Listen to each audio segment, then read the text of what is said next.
people attempting to rebrand white rage by co-opting the term black fatigue as though it's a phenomena they actually experience but only recently found the language to talk about is both dystopianly weird and tragically on brand. The copying, the whitewashing, the centering themselves by playing victim. But what's ironically telling about it is that the concept of racial battle fatigue is not new. It's been around for decades, and the term black fatigue has been used by black people for quite a while. Mary Frances Winters wrote a book that came out in 2020 titled Black Fatigue, and it describes the mental, emotional, and physical exhaustion that black people experience because of systemic racism.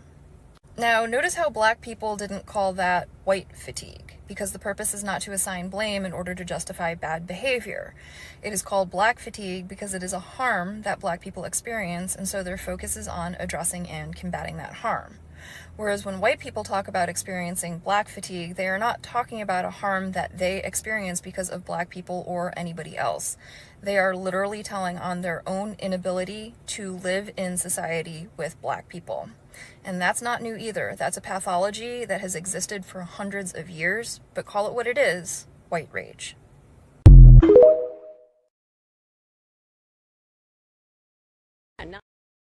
Nottoway was a staple in White Castle. I mean, everyone from all over the world came here to tour Nottoway. Just the history. I mean, this was built, in the Civil War. It stood this whole time, and now to see it just burned down, it's really sad. Everybody have their own opinions on Nottoway, but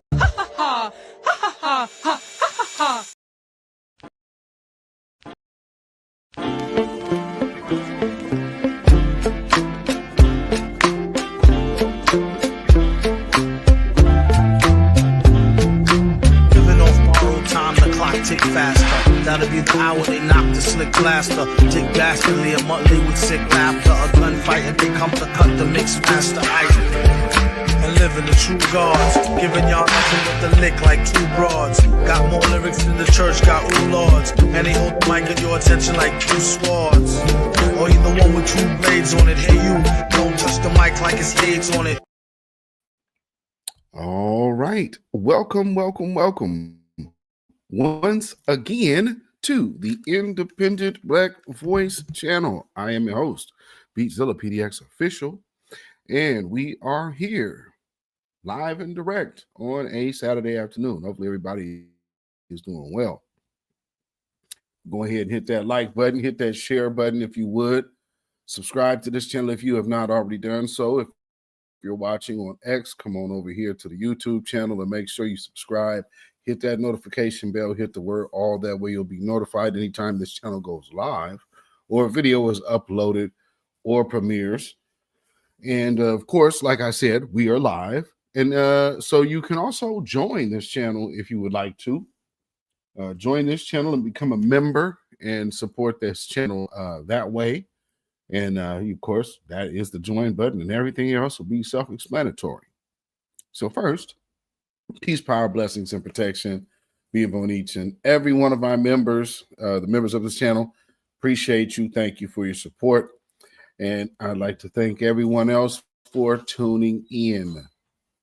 So we have a conversation today about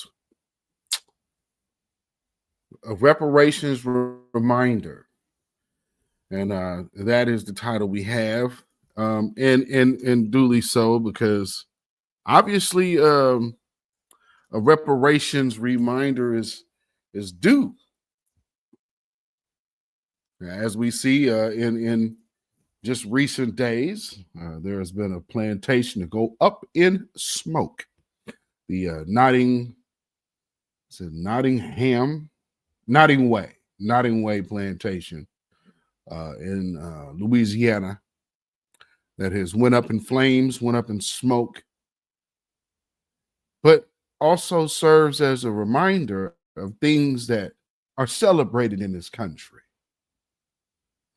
And so along with that celebration also goes the history with those things. And those histories just so happen to be reparation reminders. reminders of why reparations is due to this group of people. Also, a reminder of what institution that only we come from. And so when we talk about lineage and being having native tied to this land as well, we're in a unique space, and there's not a lot of people that can say they are even remotely close to us. But we're going to get into a little bit of that conversation as well, because I think that the reparations reminder part is really a large part of what has a lot of these anti-Black individuals out here losing their minds. And rightfully so, because again, it happened so long ago, and there's nobody around that would want to, or that was harmed by anything or owned by anybody. And well, my question would be this: why then? This place was a resort. Why was it so important for you to go out there and have weddings and events like that? It reminds me of Paula Dean. One of the reasons why she fell from grace is because she wanted to basically do the same type of deal. And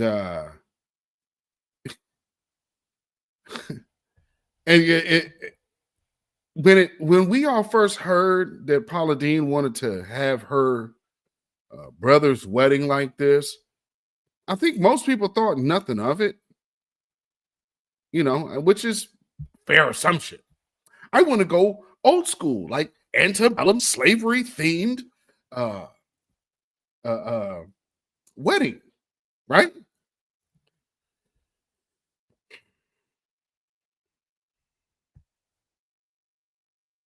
This is really what was going on over there at that plantation. So if you guys aren't aware,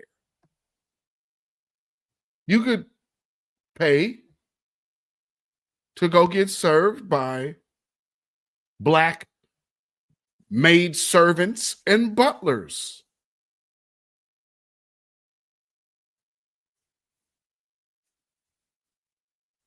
Paula Dean wasn't obviously alone in her thinking that this is something to do.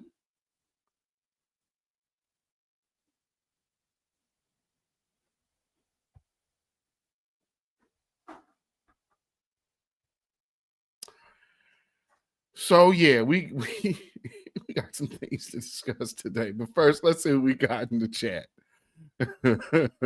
We got Devin Haley in the building. Happy Saturday, everyone. Thank you for being here. Thank you.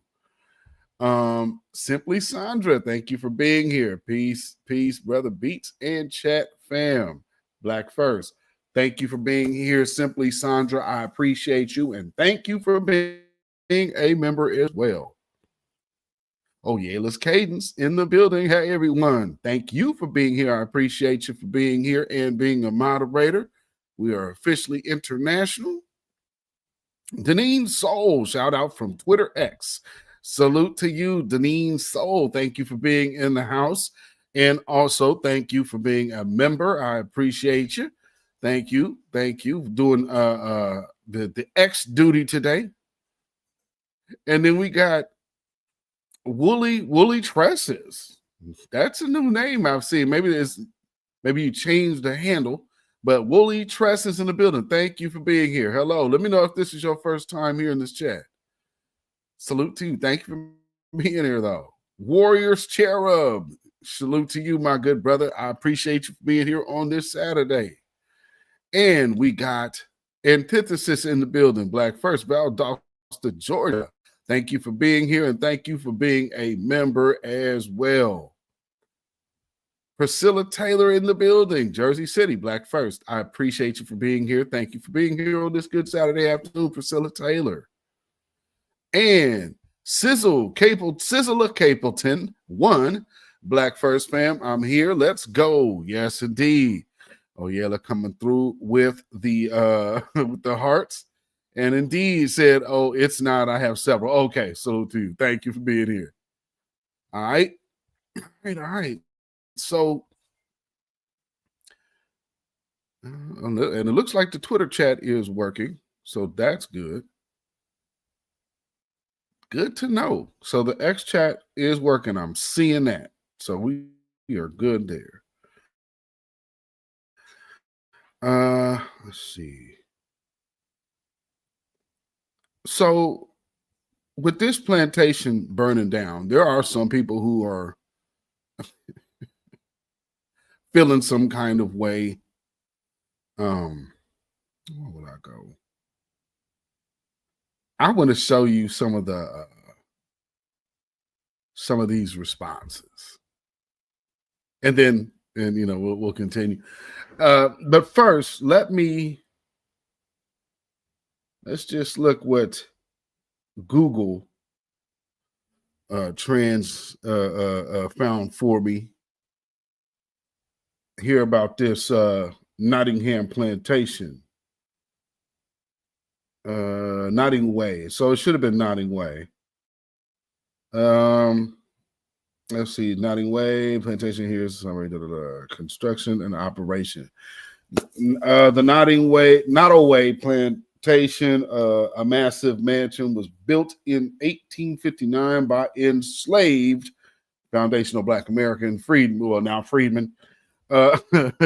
But foundational Black Americans, because there were no African Americans. They were not using that term at that time. For John Hampden Randolph, a wealthy sugar planter. By 1860, Randolph owned 155 enslaved people who worked the fields and in the home, according to the census records. Oh, reminds me of what else I got to show you. These enslaved individuals were forced to labor in sugarcane fields, process the sugar, and maintain the vast property, generating wealth for Randolph. Number two, life under enslavement. Enslaved people lived in quarters behind the main house, kept separate but close enough for surveillance, according to the medium. Like other plantations, Nottoway was a site of brutal injustice and suffering for the enslaved population. Post-emancipation, even after the Civil War and the abolishment of slavery, many former enslaved people remained on the property, often entering into sharecropping agreements with Randolph, effectively replacing bondage with debt. See, these are the parts of slavery that it's so long ago, and the other part that they don't like to talk about, but they love to go celebrate it. But when we talk about the exact same time frame, oh, no. But you guys are taking vacations to a plantation. It's important for you. You want to raise monuments. You want to show the Confederate flag every chance you get. So obviously it still matters to you. Why shouldn't it matter to us? Because our situation at the time was different. It's still a time that we've experienced. If you are going to look to your own history and say, yeah, we love this time, then we should be able to look at our own history and say, damn, who is doing this to us? Isn't that fair? Anyway, let's see. The plantation's history highlights the systemic nature of slavery. Oh, the systemic nature. So, when you say systemic, same kind of terminology as we have today when we talk about systemic anti-Blackness or anti-Black racism. Systemic white supremacy. We are hearing these things, right? So, it's very interesting that this is a resort in modern days, and this is a place where people want to go. If some people might find this place or building a little familiar, because when I saw it, I was like, damn, ain't that Candyland? As it turns out, yeah. It actually is.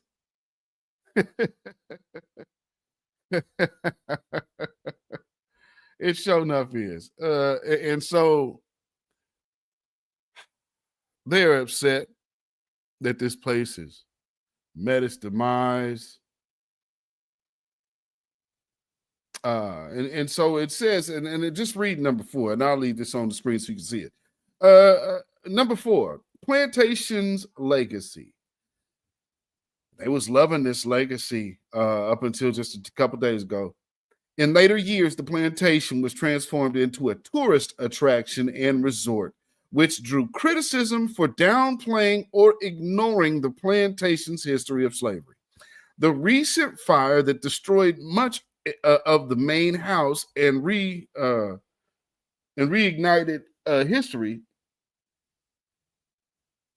or reignited discussions about the legacy of plantations and their role in American history, particularly the need for honest and accurate representation of the enslavement or enslaved people who lived and labored on these properties.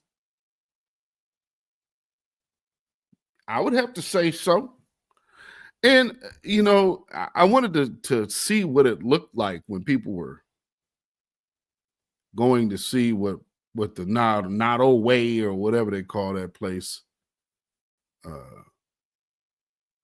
what they were seeing. Let me see if I can get that. Do I have that here?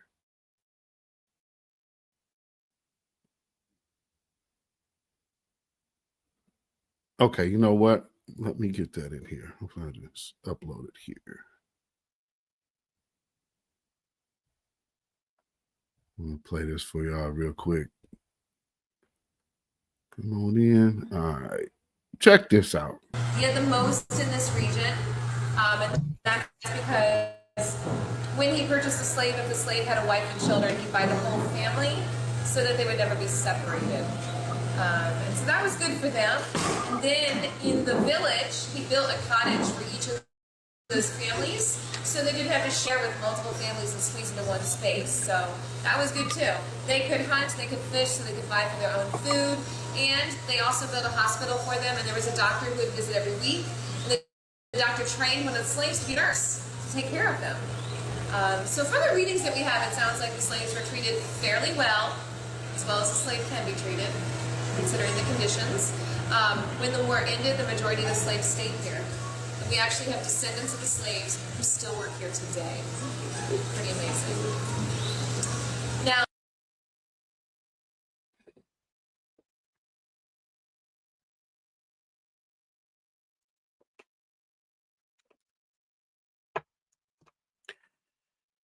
they still have the descendants of the slaves working there.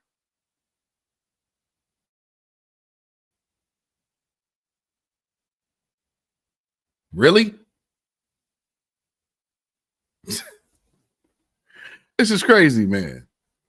This is crazy.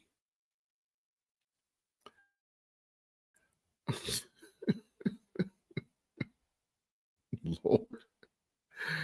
Okay, so let me go into what some of their reactions were. Bring this here. Remove that. Add you. Where are you going? There we go. All right. Y'all can see that.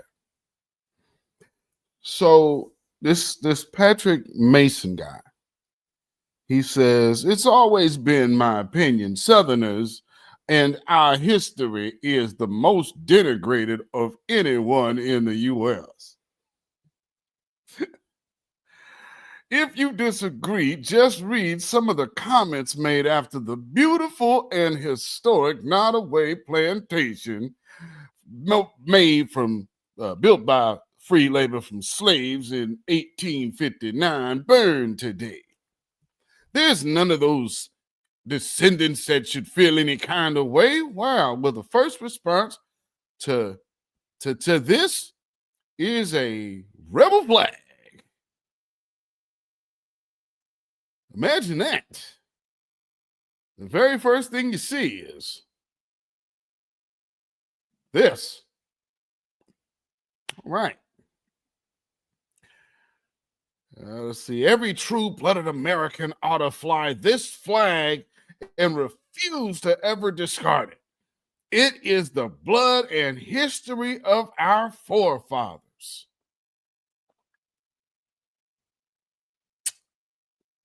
It's the history of traitors as well.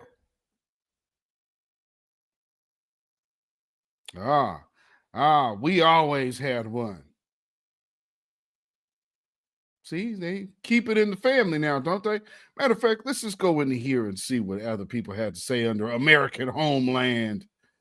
Who's American Homeland? Oh, well, you know, got a check, but not a many followers. What does that say? My boomer dad had one on his work desk his whole life. One in his library a few years ago. He replaced it with his Israeli flag.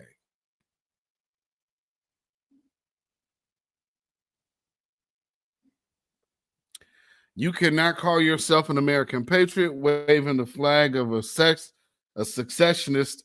That flag represents division / anti-American philosophy. You are a traitor in our land. Somebody said, please be joking. Oh, they're not joking. What made you think they was joking? Oh, no, they are not joking. No. Nah. Joking. The flag we proudly flew fighting for our rights to preserve slavery. Yea, to owning humans. The North had no right to oppose it. I'm assuming that's being sarcastic. I'm assuming, yeah, somebody's probably going off here. What's going on there? If you could, you'd totally have a slave now. Yeah, okay. That's what I figured. Traitors and oath breakers. The flag of Loserville. So there are some people who got on their top with this one. Okay, so let's keep going. What else is on here? Let's see. I think people, in particular blacks, cheering this on, resent the fact this building is truly beautiful more than its association with slavery. You know, the making that kind of statement is kind of the irony of it, because it was built by blacks. You're talking about a beautiful building that you enjoyed looking at, but you left out the biggest part, that it was built by blacks.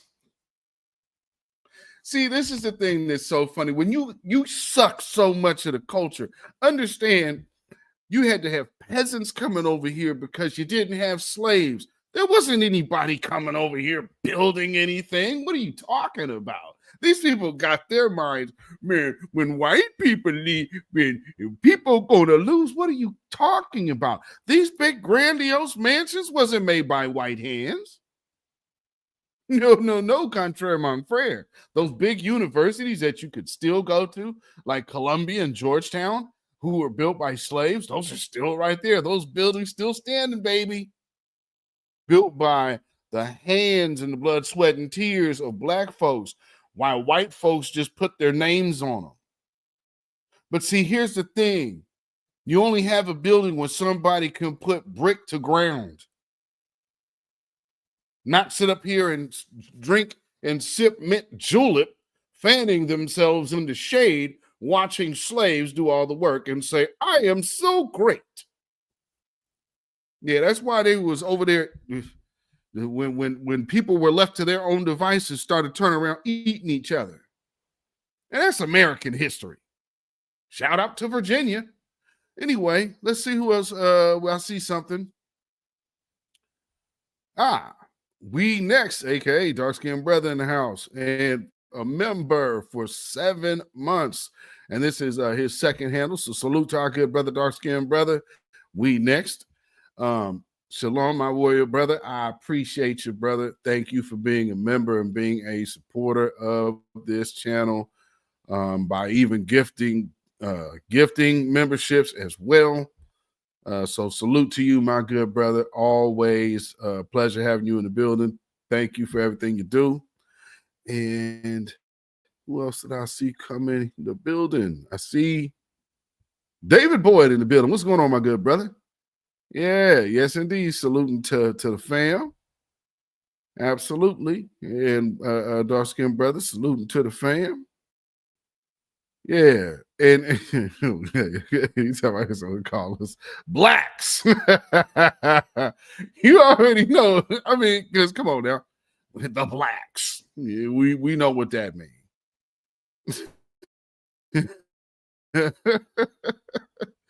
Okay, so here's the response to that.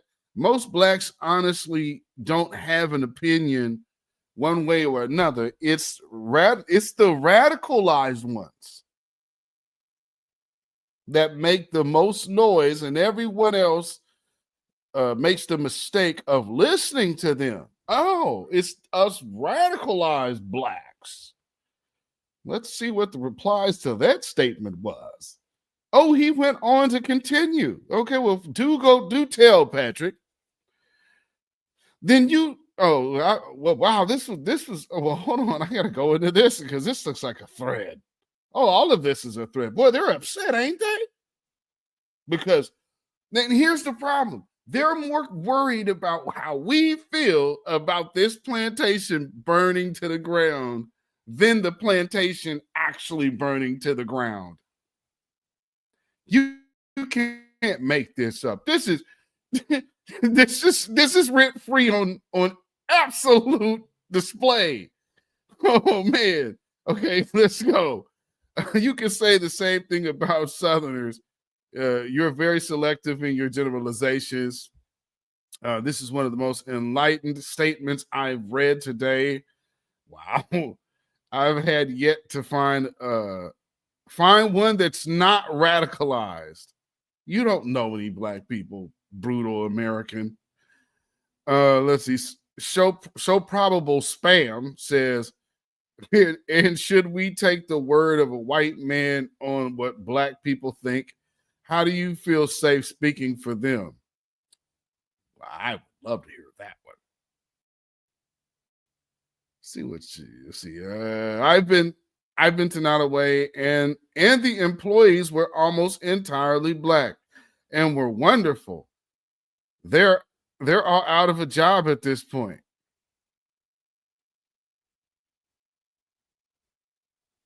Oh, I'm sure they're so concerned about the people working there. Let me turn that down. Why would I trust the words of a black man on what black people think? No one speaks. Maybe he meant for a white man. No one speaks for an entire race, because I don't think this dude's a black man anyway. Do this real quick. And all right. I have to just turn that down. Okay. Believe me, I'm from Arkansas. I'm going to scoop down here.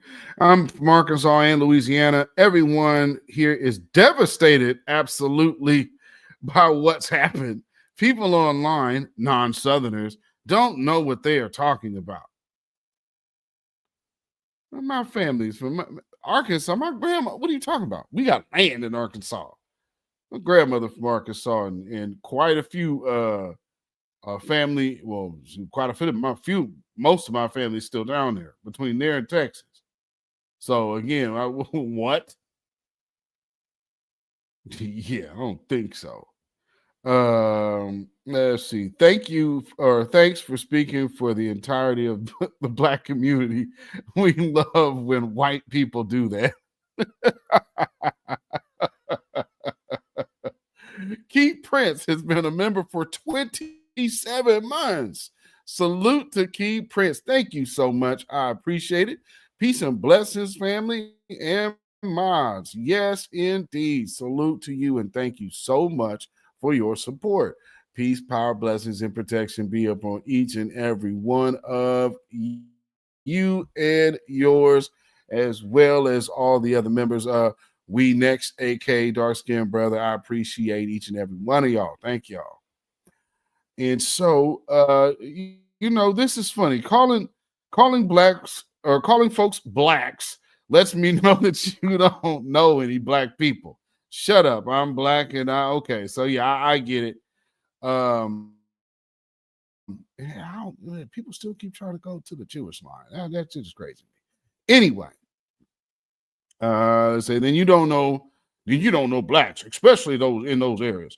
Neither they nor their parents have any experience or recollection of ever being slaves, and damn few great grandparents. How can you actually say that, white man? I'm real curious about that. Because, like, here I've even done on James Witzel. Matter of fact, let me find that here.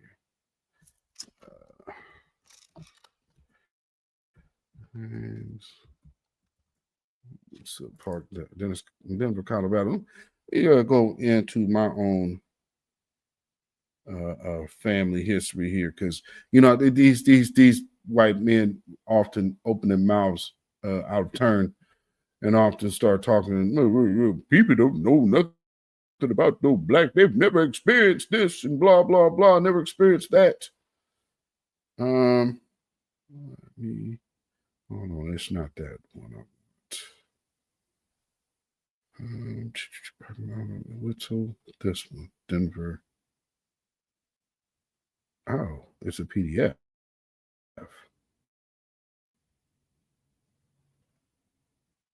Oh hell, this is a let me get this over here.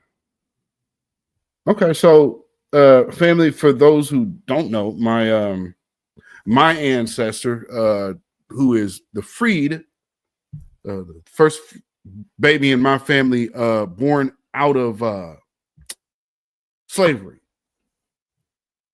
Here's the proclamation from the Denver City Council.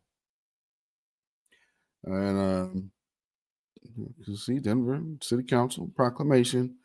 This is proclamation number 25-0243, honoring William H. Witzel, the first black man born in Colorado. See, a lot of people like, man, you look at your hairline and this and that. Man, you better figure out where your lineage goes back to. I know mine, stupid. These people be trying me too. And it's like, I keep telling you, I come from a prominent black family in this country. So it's not like we're hard to find at all. There's cities named, there's towns and multiple cities with these names. And that's black people. So come on, man. So whereas William Henry Wetzel, the first known black male child born in Colorado, was born on February 24th, 1866, to Matilda and James Witzel in Central City, Gilpin County. And whereas William's mother and father were likely freed slaves who came west to help build the railroad, eventually settling in Denver, where Union Station stands today. And I've absolutely been there. William grew up in Denver, attended Denver's public schools, and became a brick molder, also known as brick mason, for the A.J. Baker Company, where he performed in an exemplary fashion, assisting in the construction of many buildings in lower downtown Denver. See, this is out west where these are former slaves again with the hands. Now, to say, well, he hasn't been affected of great grandparents and all of this. Right now, there's about 200 of us in the city of Denver. We're all tied. So there's nobody that can say they've gone. There's 200 of us that can point right back to what we're talking about. That, see, people they talk out of their necks. This is just, I just wanted to touch on this. I wasn't even planning to go into this, so I'm not. But I just wanted to show y'all a little bit of this. This is just my own history. So when these jackasses come out here telling you what history of ours we don't have any ties to or whatnot, wrong. Nobody can ever say that they were touched by or affected, wrong. And shout out to Dr. Joy, the group, that even tells you, because again, to say that nothing, that we weren't affected, my question again is, why then is this celebrated by you? You're clearly affected. You're affected at it now being lost and saying it's a beautiful building. Well, it was a building built by the hands of Black Americans, but we're not champion. We're not over here crying, watching it go. That's one thing that's not happening. So why do we feel so different than you?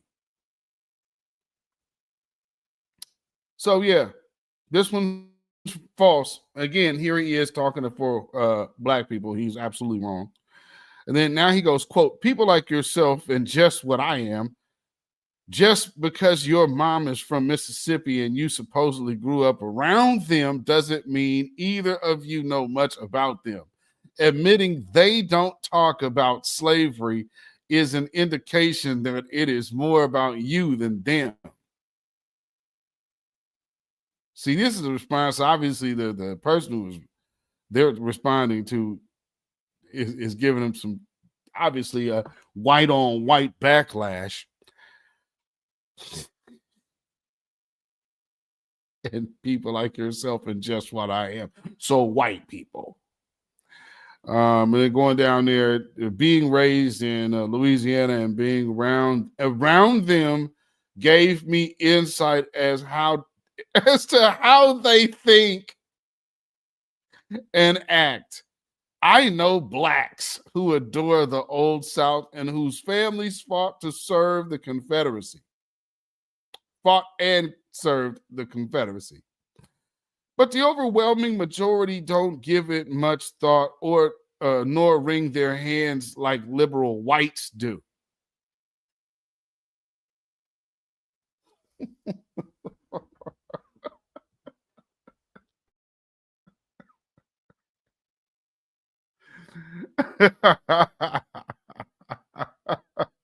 Family, this is what it looks like when white folks talk to themselves about Black people.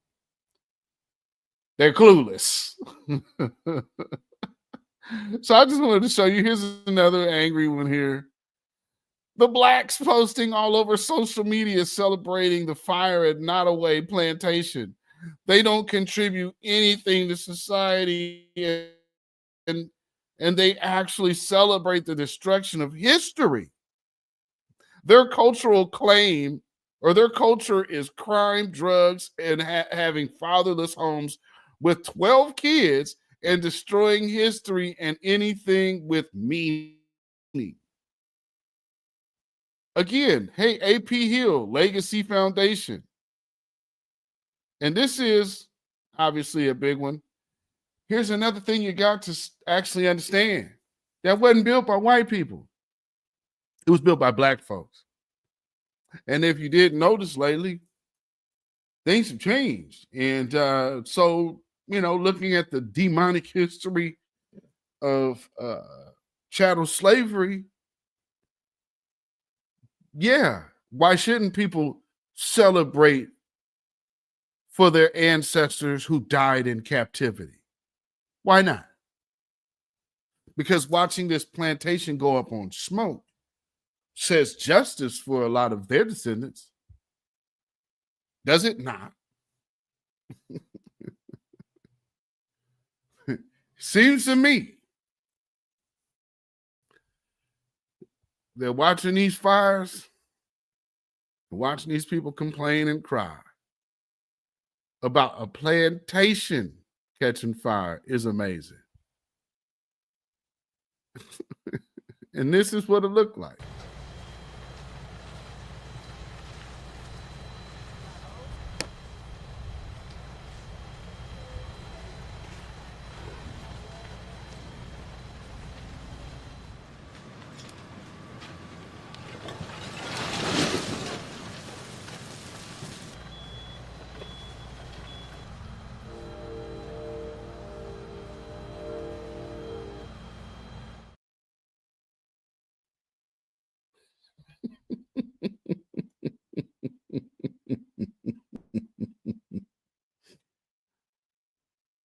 And seeing how times have changed, and this is why you have a lot of upset white individuals out here. They know just as much as we've said it. The policy of the Democrat Party for Black America is benign neglect. However, I guess it's what old Patrick would consider to be radicalized blacks who are out here demanding reparations. Because see, when he talk about people that weren't affected or touched by, that's who he's talking about. See, he said what he felt, but he didn't really speak of what he was talking about. And so when you see that plantation burned down, what really bothers those that foundation and people like Patrick is this serves as a reparations reminder. So much so that now you actually have Democrats saying we're going to try to reintroduce H.R. 40. But we're going to try to push it as this is serious about reparations and getting cash payments, which we know it's not. However, they're also trying to loosen and muddy up the waters to a conversation that has already been addressed, because slavery, the 14th Amendment, and reparations is all about one particular group. There are other attributes of that function that has had residual effects for other groups down the road, but they had to first flee where they were to come here to a better life. So even this condition was deemed to be better than where they left. We, on the other hand, are not in that position, because everything that's still better than where they're leaving, our lineage built. So let's hear what Summerlee has to say. And not to mention, anybody seeing these people coming out here doing this know that this is George Soros, in my opinion, sending his flunkies out here because George Soros wants to have control of the reparations movement.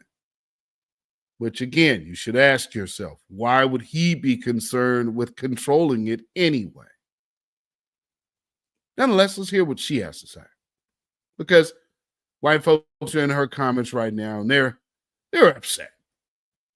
That passed to our ancestors that nobody today is guilty of. But we know that's not just ahistorical. It's ignoring the reality of today. On today, still living through the effects of the brutal kidnapping and trafficking of Africans and the government-sanctioned system of chattel enslavement that ushered this country into existence. We're living through the effects of a government-sanctioned system of sharecropping that replaced it in lieu of reparations to the freed Black Americans who had nothing but their names, an eviction notice, few legal protections, and nowhere to go. We're still living through the government-sanctioned Jim Crow segregation laws that kept Black Americans from equal or sometimes any access to education, jobs, homes, political representation, or safety, no legal recourse for persistent acts of terrorism like public lynching, or massacres of towns like Tulsa and Rosewood and so many more.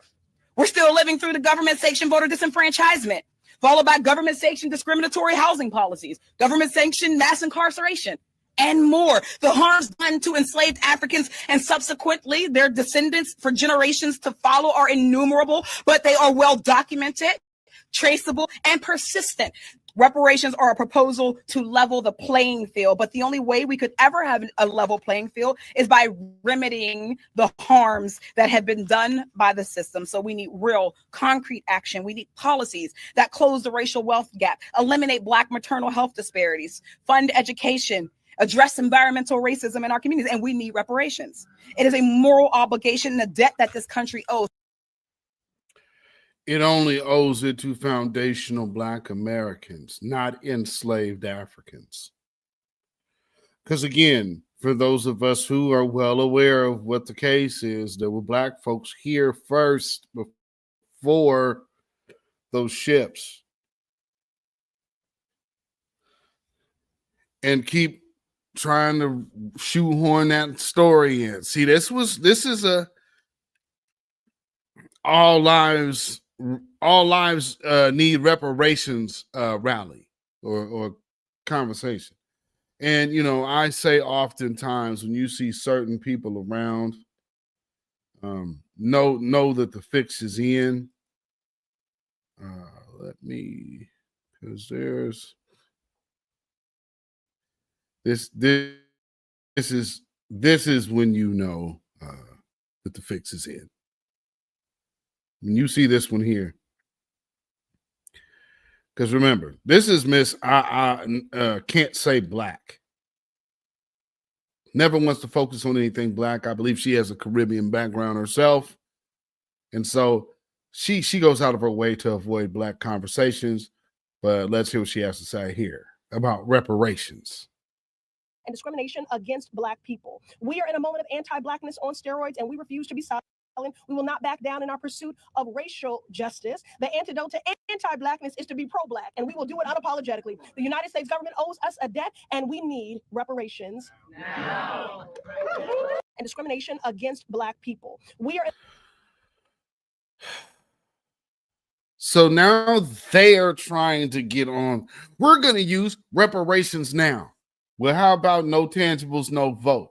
You want to hijack that hashtag? We've already had them coming out and family. If you think that they didn't get hashtag, they had a hashtag hands off movement.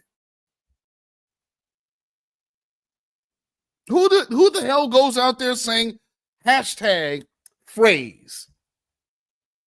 Besides me, it's always it's right here.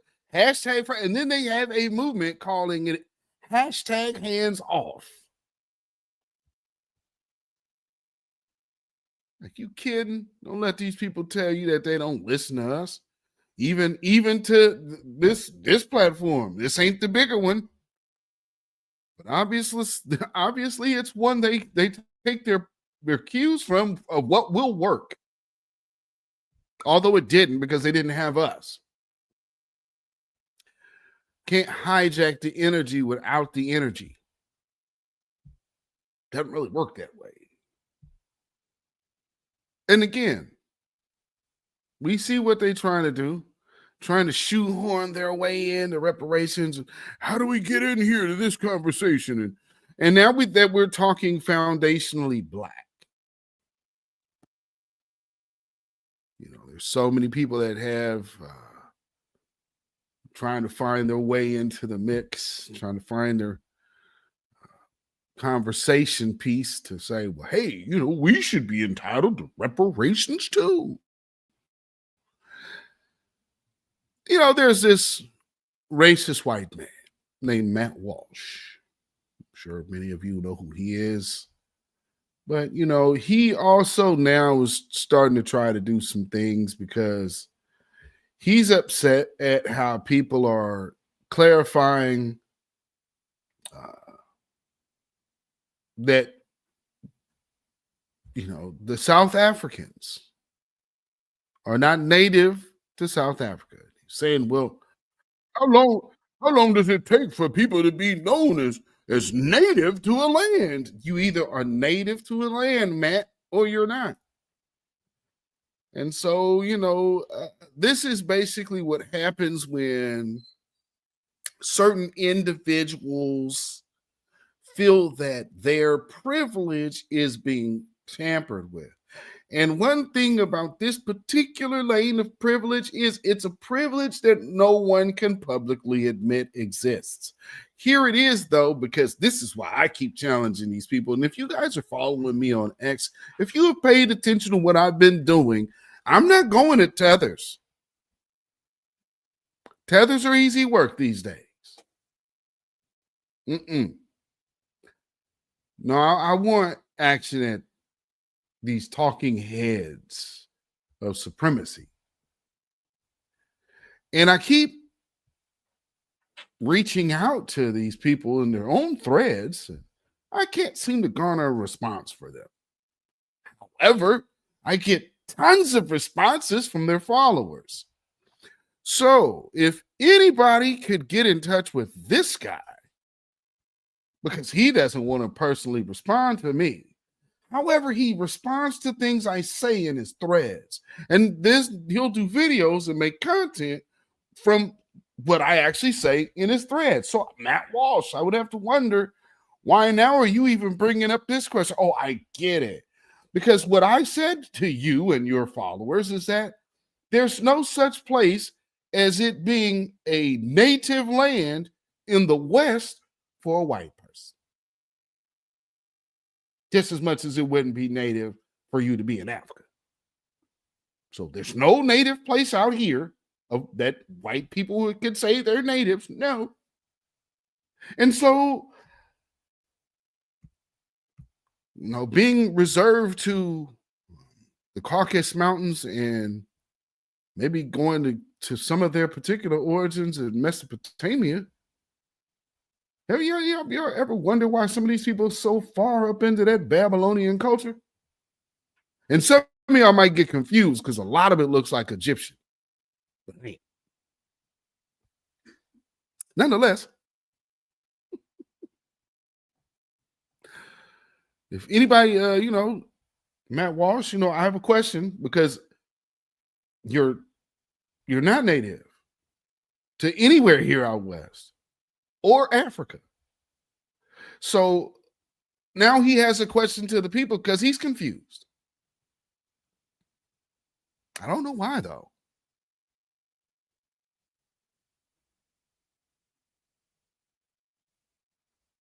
Gregory Calloway, you are correct. I wish this would start playing sometime today.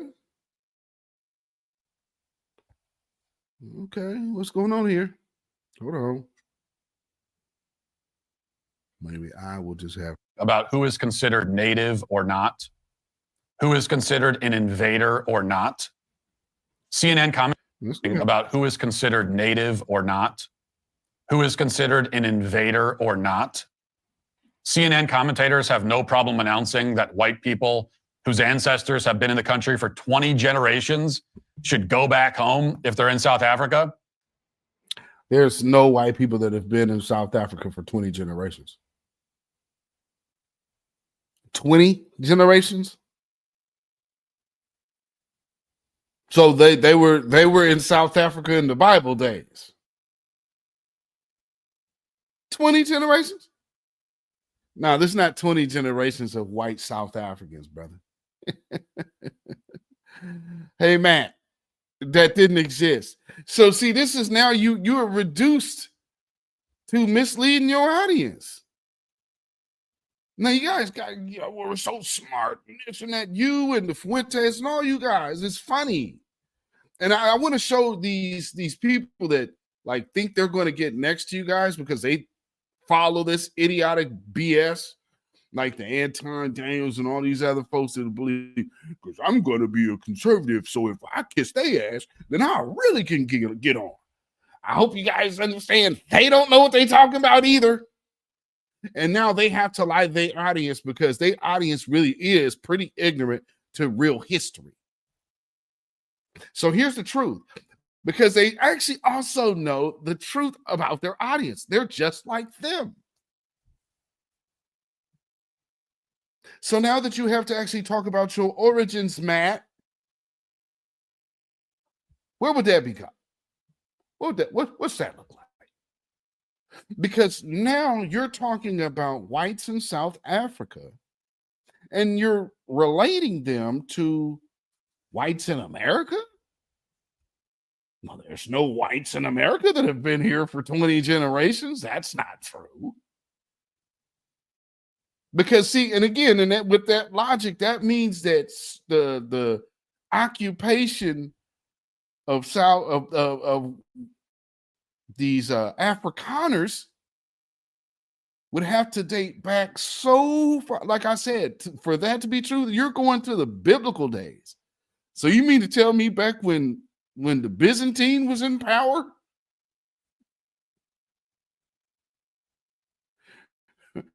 The black popes? No, I don't think that was in South Africa at that time, man. They were there fighting Mansa Musa, but you gonna say, oh, he was over there in South Africa. No, man. Your audience is dumb enough to listen to this. So be it, bro. Gee. But try telling the Somalis in Minnesota to go back home. You'll be immediately labeled a far-right bigot. Even though the Somalis have been here for at most a couple of decades. Some have been here for a couple of hours. But we're told that the Somalis have every right to be here. That's not making them native, though. See how he just took his audience there? Hey, if you guys follow this guy, you guys being duped. He's not that sharp. This is troll talk. This is dishonest troll talk. So when you want to understand the psyche of people that, and Anton Daniels, I hope you understand. This is what you aspiring to be like, dude. So you came out here to Portland, Oregon. You saw the reality out here, bro. This is who you chasing, fam? Just to say, well, my family comes, I might not be in the reparations conversation, and you bring your ass over here to Little Dixie and see the offspring of how they really move. I don't even know. Hey, like what Anton Daniels, what are you doing right now, man? What are you even doing right now, bro? Because I know you've seen enough. So to sit up here and act like, yeah, I'm still on it, man. Must be the money that keeps making him cool. Must be the money. Must be the money. And you ain't getting nowhere because this dude's a moron. But anyway, let's hear some more of this idiotic gibberish. That we're told the Somalis, the moment they step foot here, they are just as American as anyone else. But not native. The moment the Somali steps foot in this country, they're just as American as you, even if your family's been here for 400 years. Oh, man. You have to remember, you hate us, bro. You don't like us. So even if your family's been here for 400 years, oh, you mean like one particular group in America? How did he jump from talking about white South African colonizers? Then you talk about the Somalis who were refugees, and then try to throw in our delineation conversation. It's like, as your base for why this doesn't make. See, what about your ancestors being here for 400 years? And these Somalians, I mean, come on, blacks, go get those guys.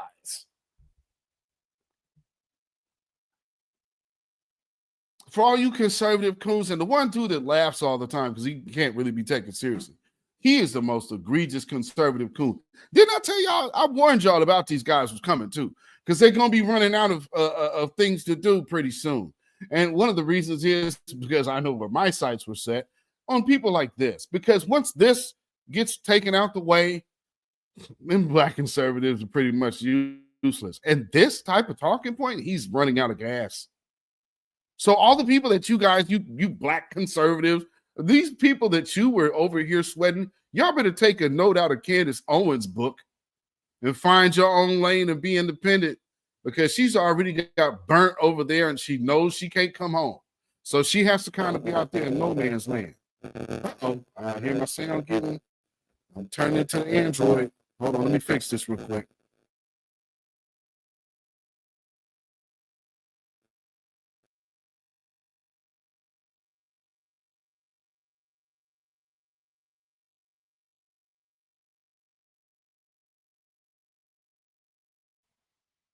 Okay, check. Hopefully we are back. Hopefully we are back. So yeah, he's talking about what if your ancestors been here for 400 years? Okay, let's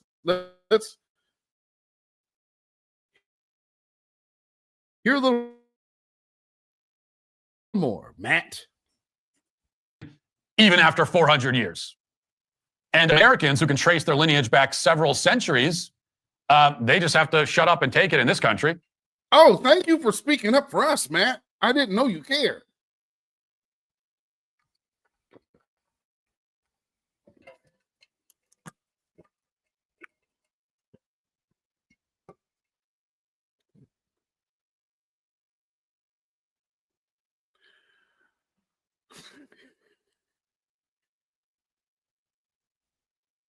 This is sad. Well, the people who can trace their lineage, are you listening to this man? Are y'all listening to this guy? I hope there's something else that you were catching about old Matty Walsh here. He spends an awful lot of time listening to what Black people talk about. Y'all catching that? Matt Walsh is on the rent-free train. What are they talking about? What are they doing? Why are they thinking that way? They're talking about lineage. And as soon as he needed to, he was able to immediately relate what we're talking about our delineation movement and equate it into how he wanted to frame it. That tells you that these people are paying so much attention to us. Instead, let me see this question here.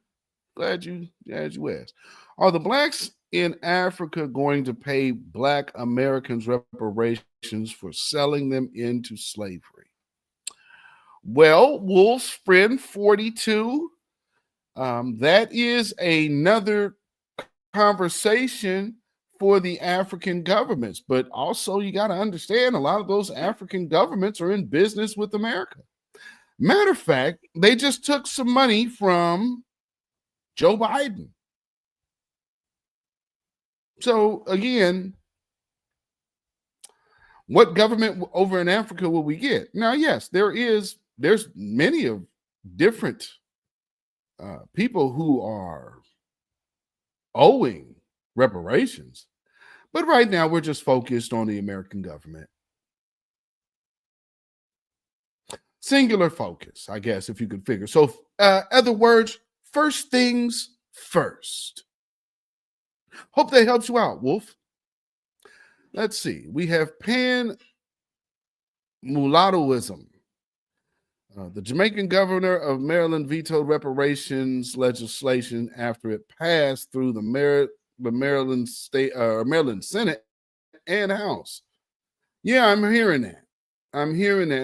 We knew this dude wasn't cool early, and now he's just showing what we already knew.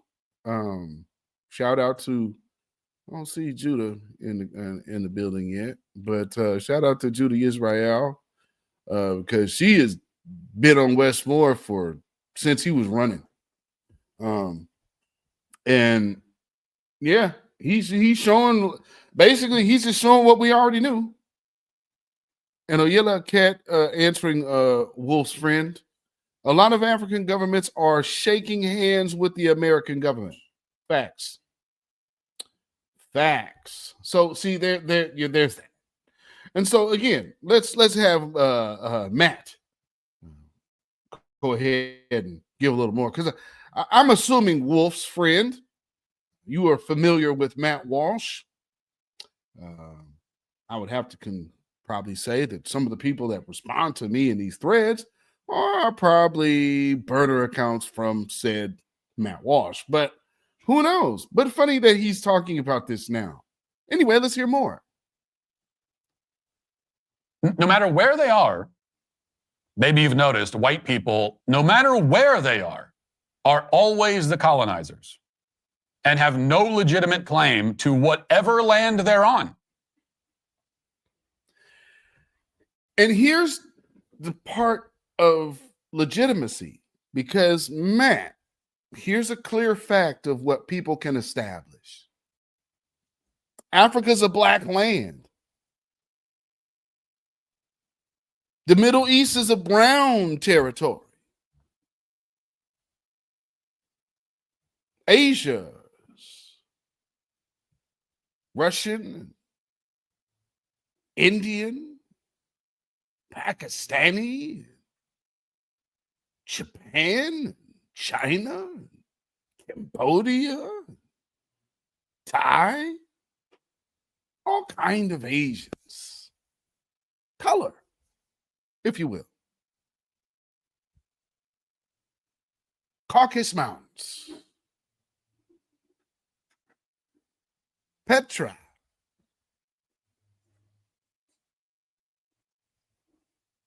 Did I miss something?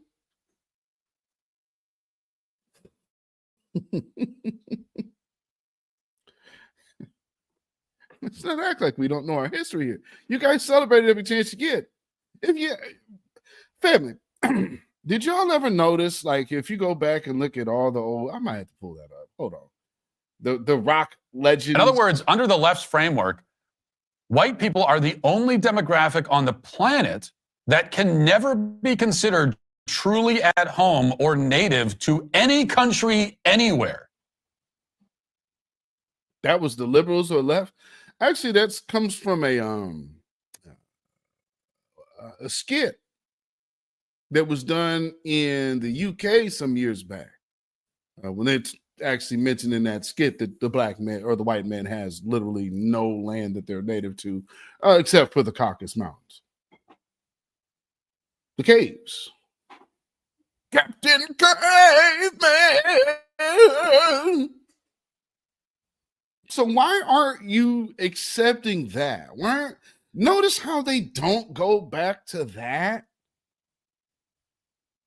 Maybe that's just a little too biblically spot on about who you really are. But I mean, who knows?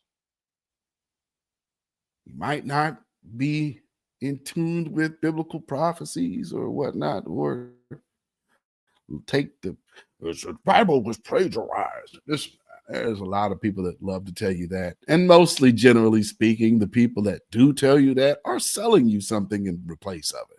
So, there's that. It's just an observation, just, hey, the Bible ain't real. Here, buy my book. Okay, gotcha. Anyway, let's hear more, Matt. But one thing I do want to tell you about, you might want to find out why that the Bible ain't real. Why do these white people love Satan so much? Go on, continuing on. We'll be told that a white person's true home is Western Europe. And yet, if any white person in the UK claimed that it was a white country, they'd be condemned. They say to us in America that this isn't our land, right? It's stolen. So where is our land? Well, it's damn sure not America. What you talking about? It ain't Australia. And see, they always skip over Australia. What did you do with those guys down there? Yeah, remember those are Aborigines? How we even talk about Aboriginal?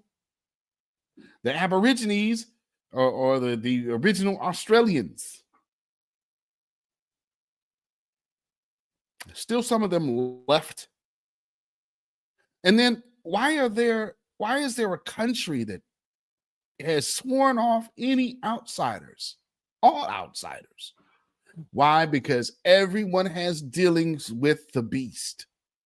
And so anybody dealing with the beast cannot come to this island. If you do, you'll be speared on sight.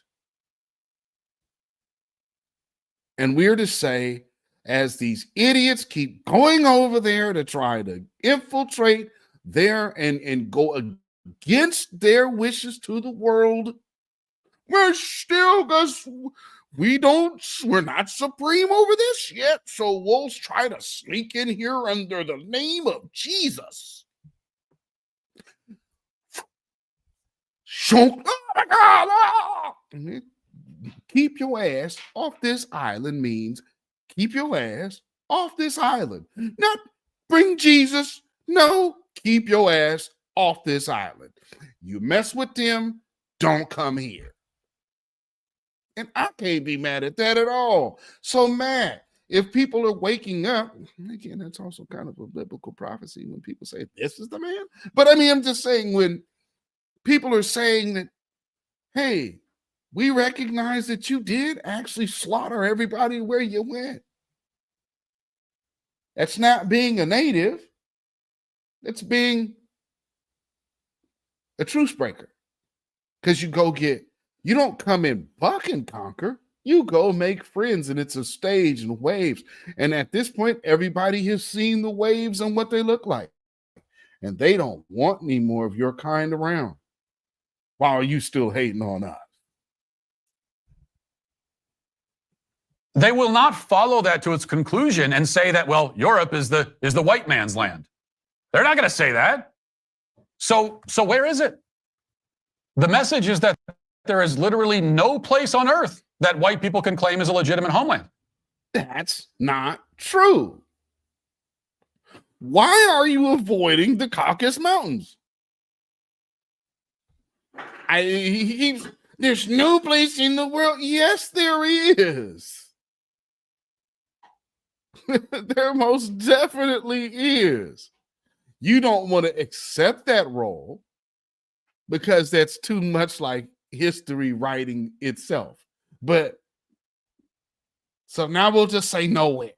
Instead of, it's really that. But no, man, we just dropped off the planet. Oh, man, that was the story they used to tell us.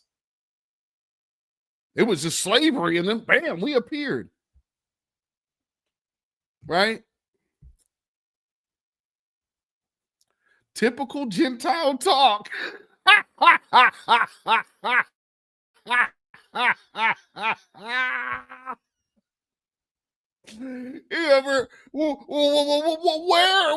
do we go? You know where you belong, buddy. Come on, bro. You know where you belong. Yeah, see, family, I want y'all to know, when these folks sit up here and tell you, we have to educate. When you get black people talking that madness, we need to educate these people because they don't understand. What's wrong with you? That's what you need to look at them and say. What's wrong with you? 400 years of these people having a carte blanche oppression on your ass, and you're going to say you need to teach them something about the effects of what you went through. Are you out your mind? That's like porn to these people. Erotica. Come on now. Y'all don't understand. And there's a lot of these tethers out here that don't get it. Let's hear some more, though.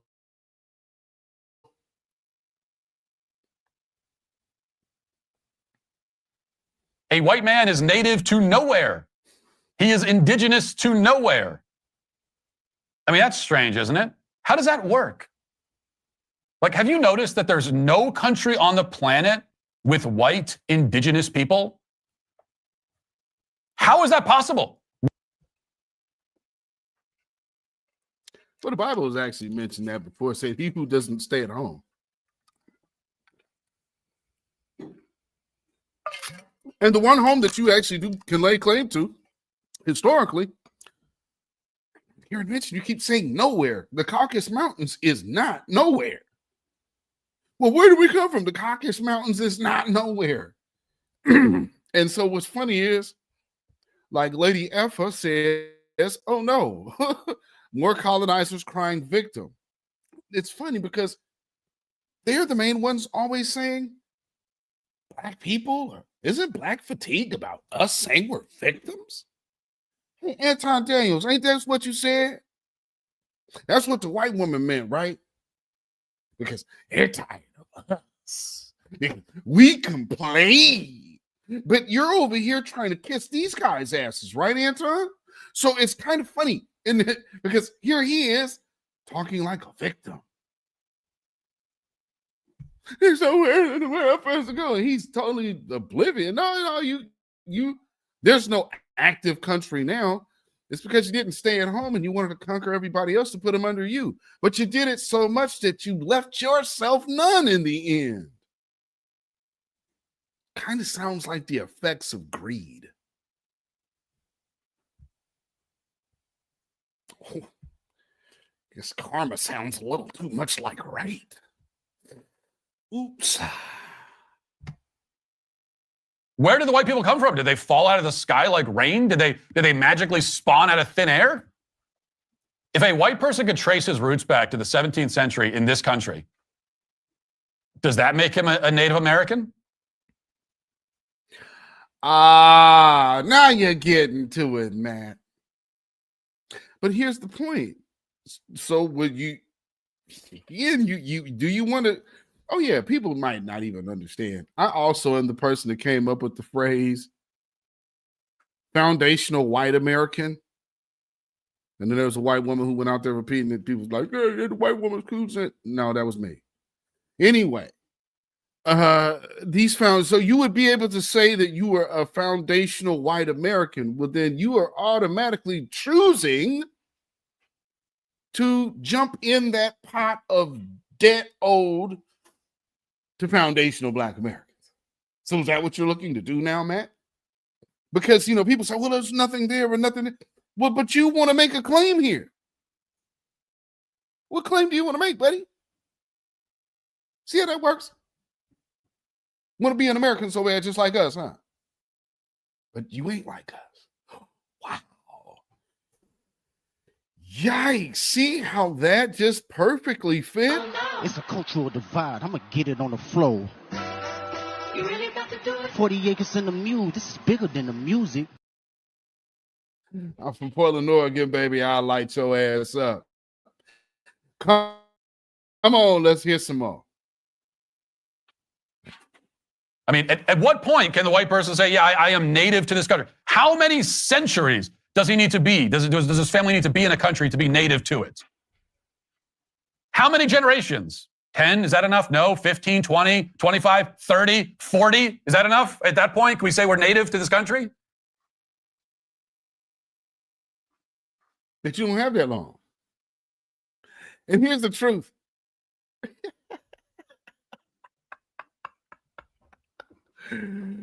Look at my man's face. This is when the ultimate reality is really, there's no way around it.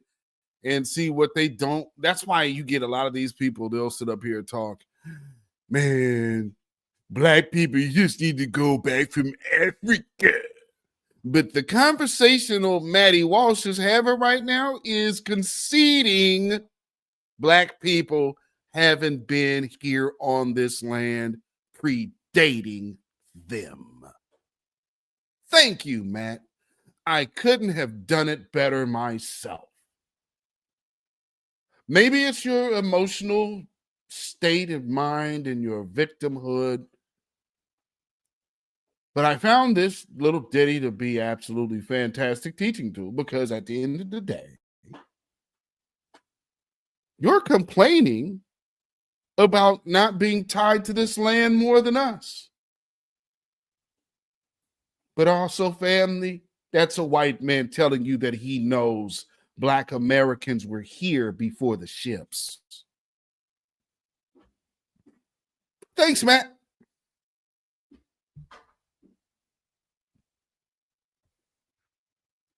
And if the answer is, well, there's no amount of time, if the answer is that, well, it could be 1,000 years from now, and a white person who's been here for more than 1,000 years, their family's been here for 1,000 years, still is not native to this country in America. If that's the answer, then again, where is his native homeland? Usually in native homelands, Matt, people speak of their origin. So then where would the origin of your people be, Matt? And I think that is where we'll leave this particular conversation for now. Do you want to tell everybody, Matt Walsh, where your people originate from? You're so quick to tell black people where we originated from. Why don't you tell the world where you originate from?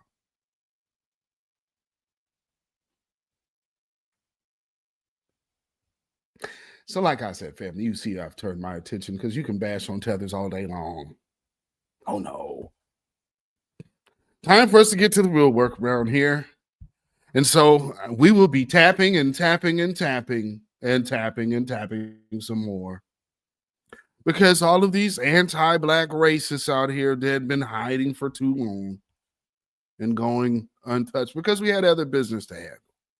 But at this point, tethers like Anton Daniel and you guys now can see, like, hey, man, we can get your buddies out the paint easy. Easy.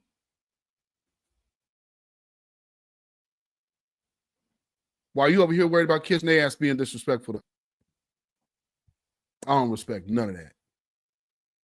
None of it. And then you co-sign a white woman like this. 5-year-old a racial slur. My first impression after watching the video, a little bit of white trash. I have to be honest, the kid was 5. I have worked with 5-year-olds for the last 15 years. Absolutely everything they do is out of pocket. They're like little unhinged.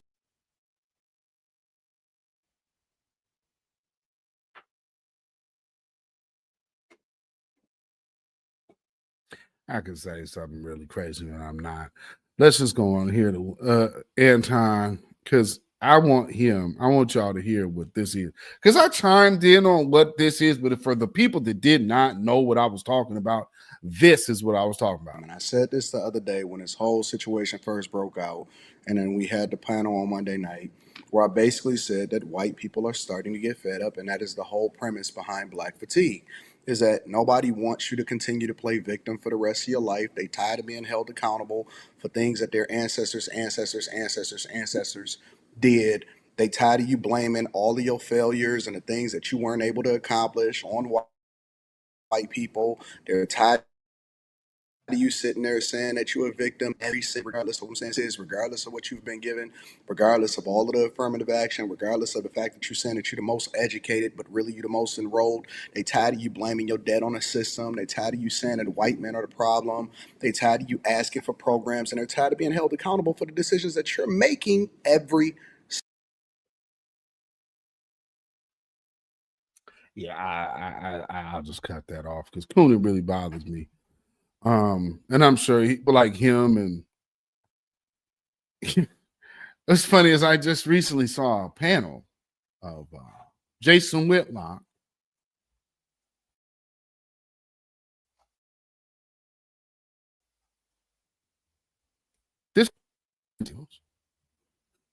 This other woman that I've seen with Whitlock before, she's a stomp down coon. And some other Cooney had on there.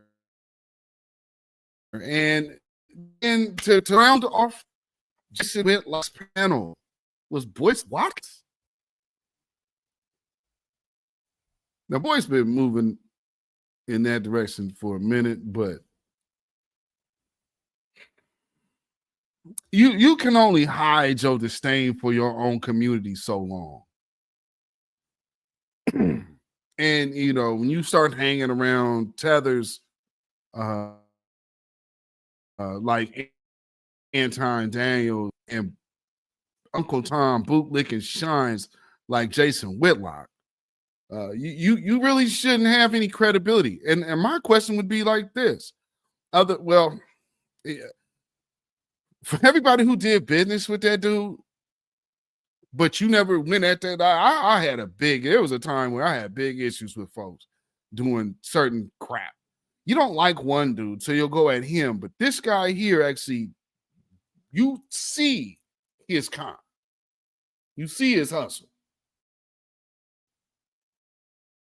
But you got to stay quiet because you this, but you'll go after somebody else. I expect that type of movement. And I will say, I've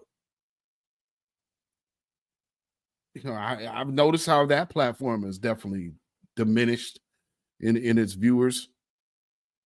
But you know, when you see stuff like this, it's like, I'm not finna get on nobody's panel who I know, especially no Bullock and Shine. There's that always talking negative about black people, and I'm gonna start acting like it. Black people, we not responsible, we not accountable, and this and that. Let me tell you something. A lot of the stuff that they were talking, and on top of that, Anton Daniels is talking about people complaining. Where? Online? Social media? You know, because I see threads all the time to where I'm wondering, why are white people in this thread full of black folks on a black person's page, and they're concerned about what the hell we talking about? Like some of the people watching right now on X. I'm sure you're watching right now, and you ain't got nothing invested in our community. You have everything invested against our community. Go ahead and speak up in the chat. Just like Wolf did. Wolf asked a deflection question. You guys going to ask the people in Africa if they're going to pay you? First things first. So, I mean, hey, let's cross that bridge when we get to it. But thanks. Thanks for the suggestion. I appreciate that. Yeah, you know.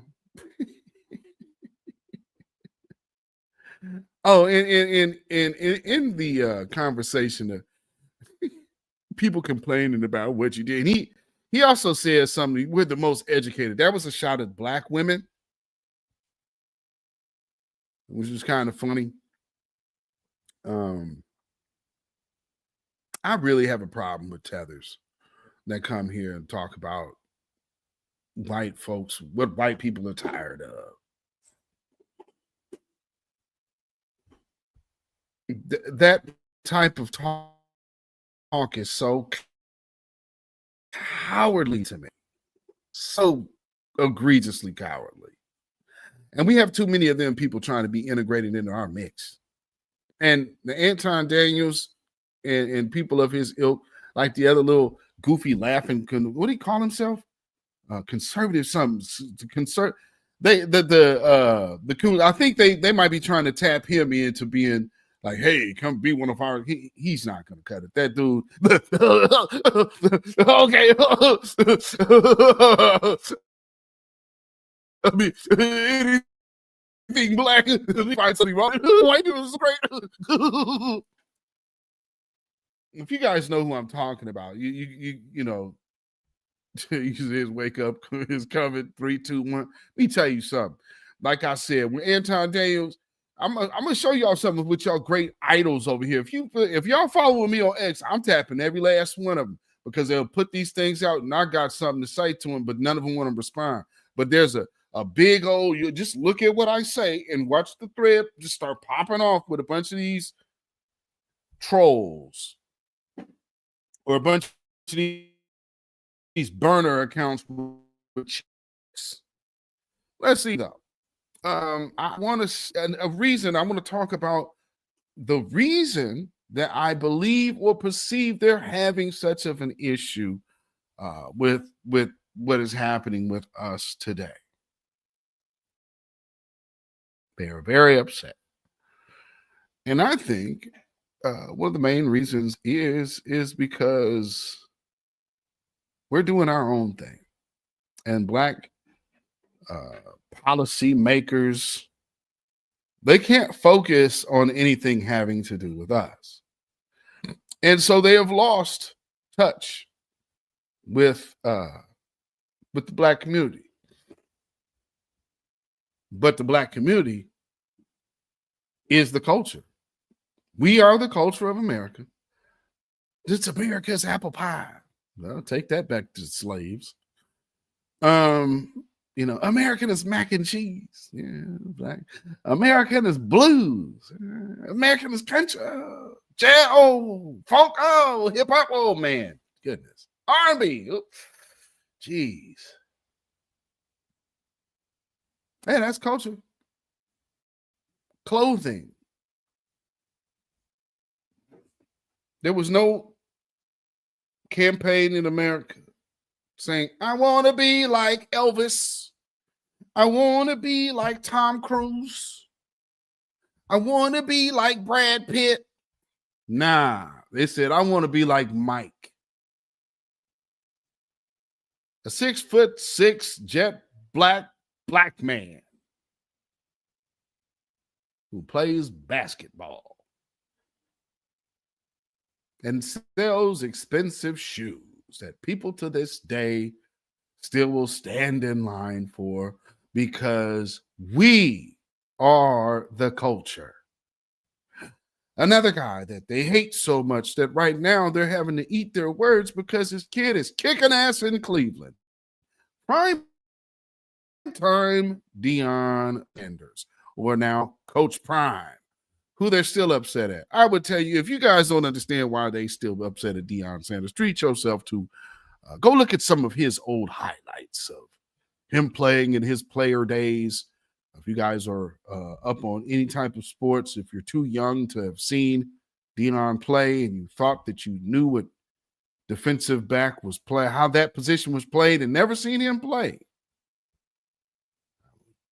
admonish you to take a gander at that brother's talent. And he has plenty of highlights that will probably take you about 30 minutes to get through just watching highlights. Deion Sanders and what he actually did and why he's the greatest dude that played this position. And so they hated this kid and said, this good kid that's always smiling and has no character flaws and has no off the field trouble just has a bad attitude because he wins and he's black. And now Cleveland has a big dilemma because everybody sat up there and act like it was something legitimately wrong with Shedeur Sanders. And he's looking like the clear-cut favorite to be the quarterback out there. But now how does that look for an organization that willfully said we passed up on this dude 3-4 times? Oh, no, it still has nothing to do with Deion. Now, you could cancel all of that now. But see, this is what's happening this year. The true exposing of the systemic anti-black nature of people and of the functions of certain organizations. It's just simply being exposed. And that's what a lot of these supremacists are having issues with. Another thing that happened is on the flip side, on the Democratic side, like I said, here's what these morons are doing right now. Let me show you this madness. Trump, and so I just want to point this out to you. When y'all start, it's not about us. It never is. Never is. But they'll use black faces. And something that I'm really tired of seeing, and I want to speak just real quick about what this is. Every time a function that we all know white women benefit the most from, in this case, food stamps. Still. And all of these other programs that he's talking about, the head of the list, white women, and they getting like $5,000 plus in food stamps a month. A working family couldn't get supplemental food stamps to save their life. Y'all make too much. But you got these white women hand over fist caking out, and they getting welfare. So you can miss me. But one thing I want to point out is every time they start talking about food stamps, although white women will be and immigrants will be the bulk of recipients, you got black faces on it. So now what happens in the public view because now this is where black politicians are concerned. This is the Congressional Black Caucus. They don't give a crap about Black America. So when you see them up there, this ain't for us. This is for white women. Punishing children. Ms. Hayes made the point. We are punishing children and that this will have ramifications far beyond the parents. This will impact them when they go to school. And what happens when they don't go to school? What happens during summer break? What happens during the spring break? What happens to these 7, 8, and 9-year-olds who are depending on this program to eat? Just to have a meal, something that far too many folks, probably on the other side of the aisle, have been taking for granted. What happens to them? What happens? And the silence from the other side of the aisle is clear to me that even they recognize their absence is indicative that this is indefensible. And I applaud you, Mr. Chairman, for your attempt to try to clarify some of these things. But if we had a hearing, if we went through the regular order, the proper process, we could know some of these ramifications and perhaps spare some of your colleagues the embarrassment of putting forth legislation that will have damaging ramifications to people who don't deserve it, people who are simply in need, people who just want to have a meal. And with that, I yield. People and people and people and people. And everybody's people. So who are we talking about here? See, they do that crafty talking. People, and people. And when people have these experiences, people being people. It's gonna people. So we need to get everybody some money. And we need to make sure everybody is taken care of. Because if you cut food stamps, Black people will suffer. But everybody got to get some money. Oh, but the downtrodden and the victim. See, this is my thing. And they be talking about, man, you guys are complaining the victims. No. Our struggle, it keeps being hijacked and used by tethers such as yourself, Anton, and other tethers in political positions because, again, this is a Congressional Black Caucus. So if they're coming out fighting for an agenda, then you know it's about white women. Do they fight for anything else? Oh, immigrants, I'm sorry. So it's also for illegals, white women and illegals. Don't believe me? Let's go back and see. Let's just look at somebody else. Let's see. Let's go here. Skip on out. Yep. Gabe Amo.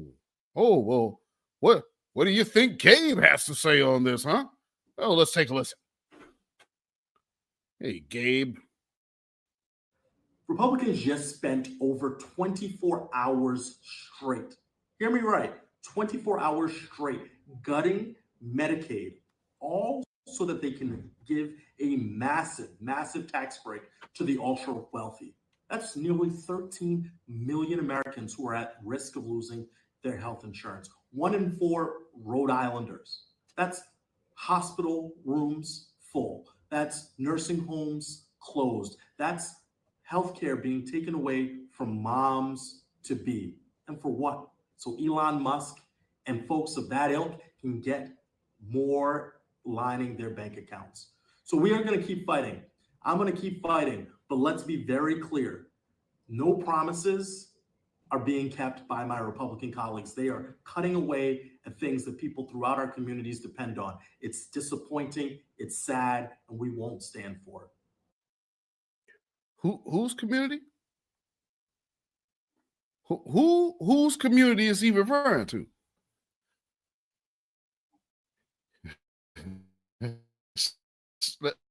Let's see what Ricky Torres.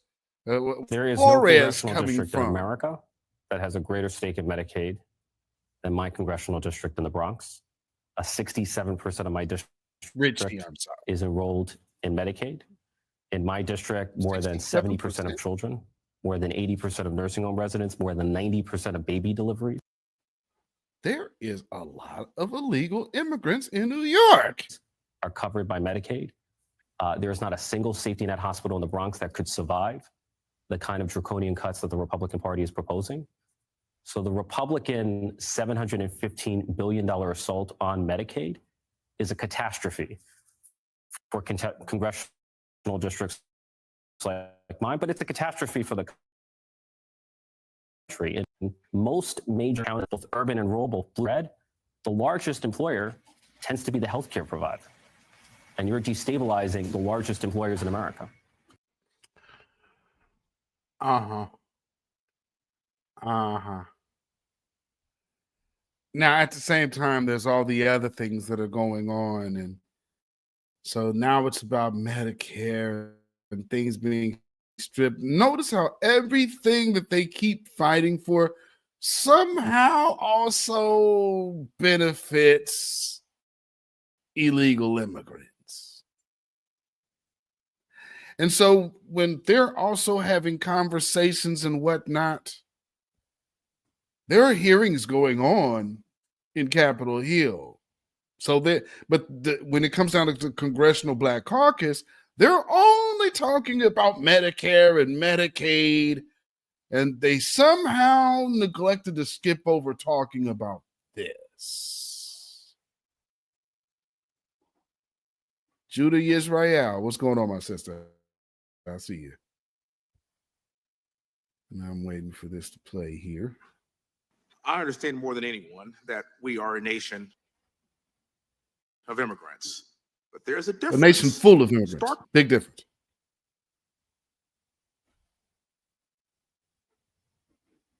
It's funny they always do that. This is a nation of immigrants. It is not.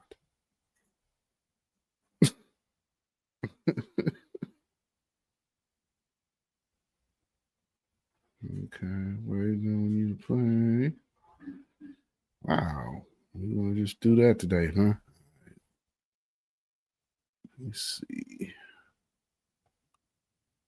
Oh, this thing ain't. And this usually does not happen like that. Don't have it in here. Okay, let's try to see what I have to do. Let me get out of here. Because of course, and as soon as I stop sharing this, it'll do what it's supposed to do. But we're gonna do something different. All right, bear with me 1 second. Because I have to get it in here a different way. All right. Not doing that. All right.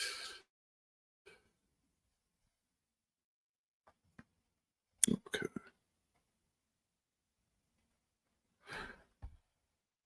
And yes, indeed, like I said, our good sister is here. Yes, indeed.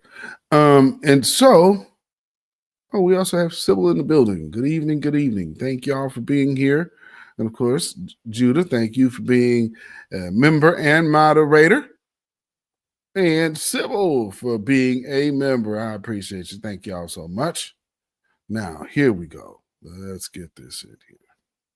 That we are a nation of immigrants, but there's a difference, stark difference, between giving citizenship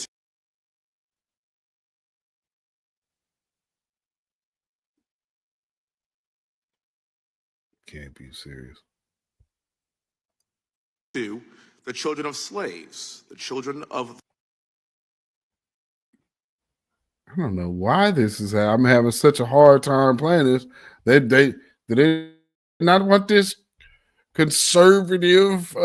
This is the Republican out of Texas. And they treating this thing like it's a big file or something. It is not. I don't know why they keep freezing up. All right, so I'll tell you what. We're going to do this. Funny how you start talking about what the 14th Amendment is actually about, and then all of a sudden, it's glitchy. Like, yeah, okay. I see. See, we're having some issues here, so I'm going to try something else right now. Hopefully this works the way it's supposed to. All right, looks like it is. So without further ado, let's take it to Washington, D.C. I understand more than anyone that we are a nation of immigrants. But there's a difference, stark difference, between giving citizenship to the children of slaves, the children of those subject to the Middle Passage, the children of sharecroppers, and the children of those who were once considered property, and giving citizenship to the children of people who crossed the border illegally, stay in taxpayer-funded luxury hotels, who receive free Xboxes, free cell phones, free flights around the country, and 3 square meals a day. There's a big difference. My great-great-grandfather was born on a plantation, Rosedown Plantation in Louisiana. He had to join the Union Color Guard to gain his freedom. By morphing the citizenship clause into something that it wasn't meant to be, it's demeaning to descendants of slaves like me.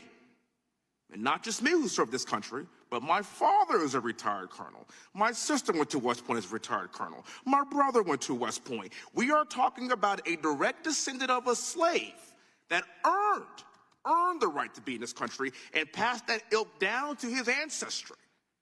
People bled for it. People died for it. And it means something. The purpose of the 14th Amendment that President Trump's birthright citizenship executive order is that the citizenship clause of the 14th Amendment was never meant to apply to children of illegal or legal aliens. Allowing birthright citizenship to stay in place dilutes the citizenship of not just Black Americans like me, but every single American citizen that had to earn it the right way. Let's say this in black and white. Either you're a U.S. citizen or you are not. Now, the left has spent decades cheapening what it means to be an American citizen. They've quite literally been chipping away at the basic value of American citizenship. They pretend to be altruistic, but we know the truth. Ozzy Osbourne's daughter said on The View that we have to let illegal immigrants in this country because who else will clean our toilets? We hear it all the time. Who will pick our crops? And even though that we know that American citizens are the majority of those people picking our crops, we know what you're insinuating.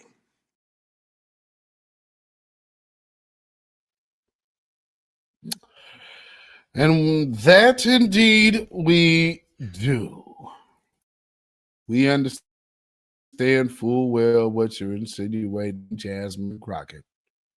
And you know what's funny is my man actually, now Wesley Hunt's not gonna get out here and cape for reparations. That's what he ain't gonna do. But in all actuality, he made a great argument for it. And he also made a great argument for lineage-based reparations. So, I mean, even when you're trying to get away from the truth is still right there, man. So, here's that. Can't get away from it. And for everybody else that believes that we should be bending over backwards for illegal aliens and all this other madness, and well, no, see, it's not just about Black Americans. We need to worry about this group and that group. First Where's your question. family from? Yeah, because we do not. And the 14th Amendment is not about all of these other people and invaders, if you would. So at the end of the day, remember, these people came out caping and fighting for a bunch of immigrants. Because again, let me see if I can play. Let's play. White South Africans arriving as refugees at Dulles Airport outside Washington today on a plane chartered by the State Department. A process that usually takes years, greeted by a top-ranking U.S. diplomat. Welcome.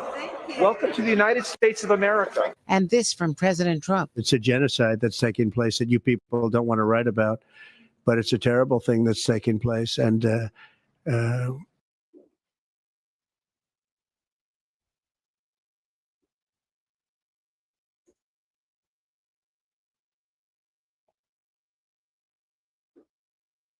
okay, I don't know why that just froze up. Oh, well.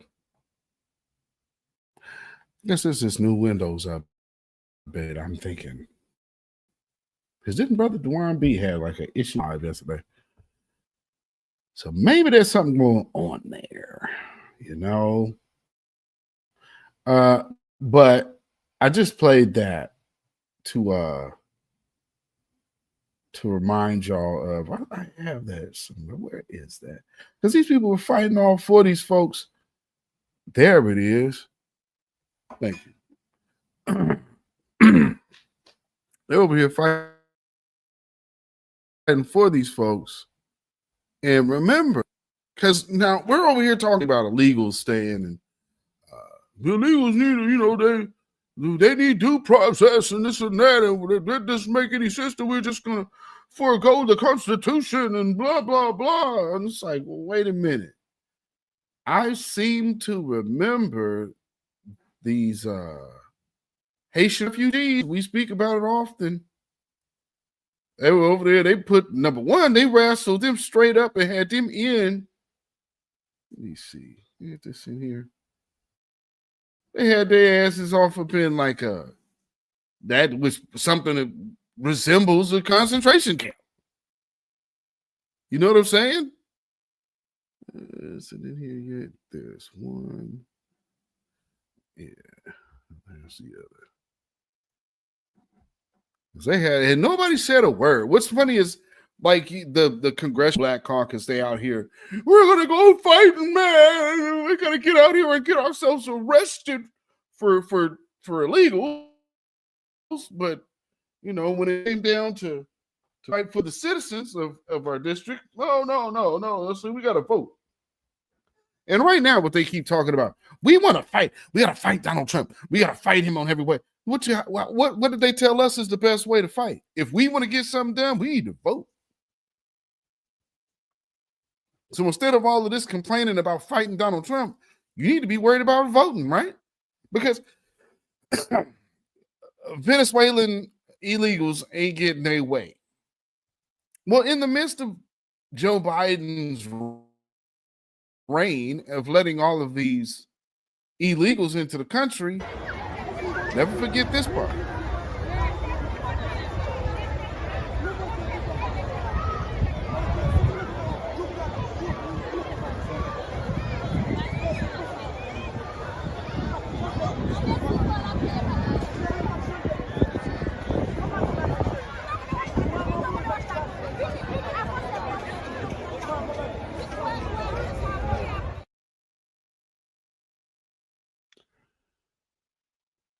They first rounded them up, and then they immediately fired up the chief.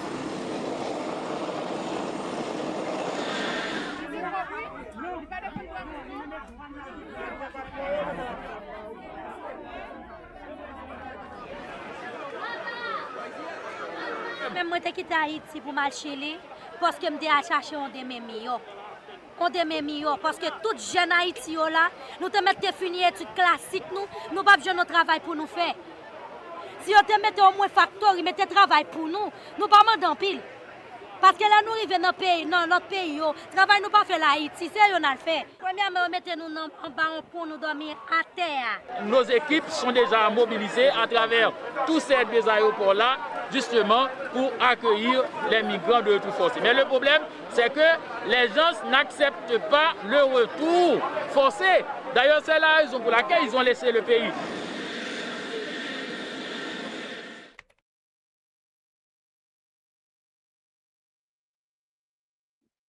See, so even letting you know that whether it be Trump or whether it be Joe Biden, they can pick and choose who they want to get up out of here when they want to get them up out of here. And in this regard, where we stand is, don't come calling for us. Foundational Black Americans, y'all need to come stand and fight for us and fight with us. Nah, I'll take a hard pass on that. I'll take a hard pass on that. Why did I just do that? Hold on. Okay. So,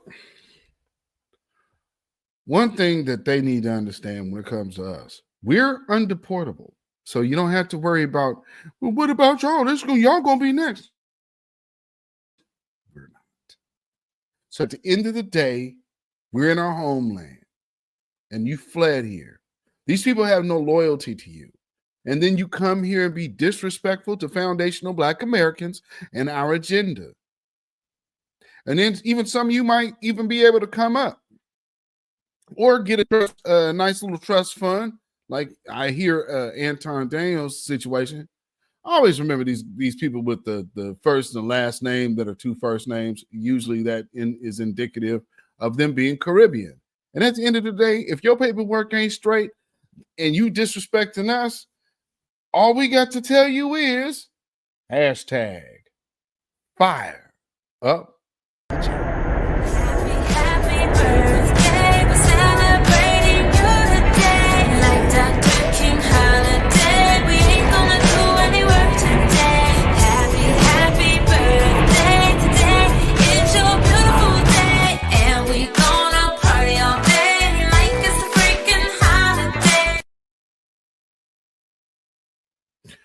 All right, so let's see here.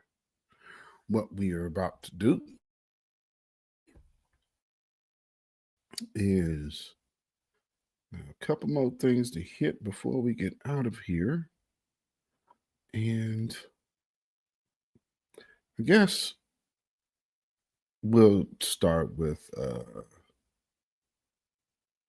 yeah, we'll go here. Hopefully this is playing right. So here as of late or recent, there has been a book and some insider, the Democratic Party office or whatever, or Democratic campaign insiders writing books and telling you about what they, how they seen things, and giving you their take and let you know that America, you've been lied to. Here's my thing about how it's being reported. Joe Biden totally effed us. So let me. The thing about this, I keep hearing now and watching different media sources try to sidestep the fact that they were extended voices of the Democrats. So they also co-signed Joe Biden being fine, Joe Biden having no decline.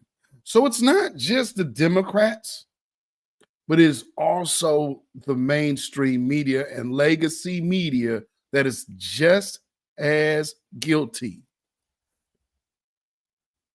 And seeing it, watching them try to sidestep this is hilarious.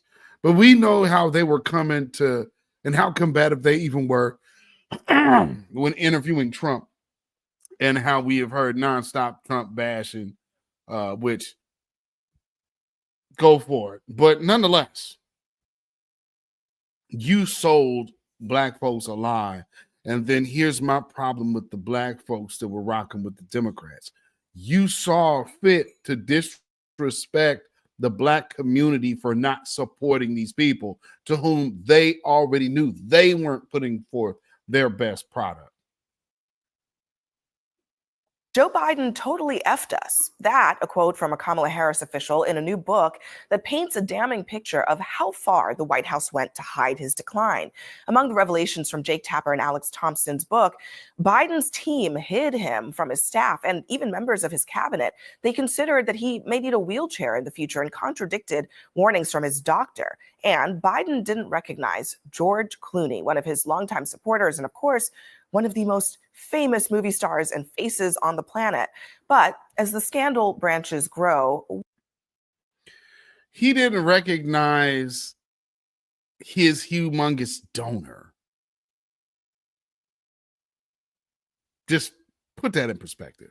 what about the people who have political runways, the Pete Buttigieg of the world, hitting a Midwest tour, Kamala Harris thinking about a run for California governor? Will and should their futures be impacted by this scandal? Yeah. It kind of seems like the answer has to be yes, right? Yeah. Like, especially for someone like Kamala The Harris. problem who's is in the now White House. every Democrat's rushing to say, oh my God, This is playing fine. What's going on here?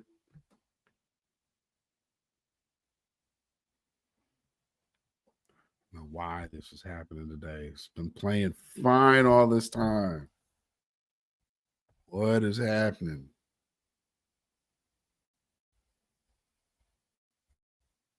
Joe Biden wasn't fit to run for re-election, but they let him stay in running the country for another 5 months. It's complete hypocrisy to say, yes, we think he wasn't fit, but it was okay that policy continued to be made, and we didn't ask him to step down. It's now, even more importantly, how were we talked to about this? Was talked to about this. We were often called stupid. We are stuck on stupid. We needed to learn civics, all sorts of things that we were consistently told. But nonetheless, this guy's cognitive decline is evident, but we're being browbeaten and told how dumb we are, and we must support the orange man, and the orange man is your daddy, and all of that crap.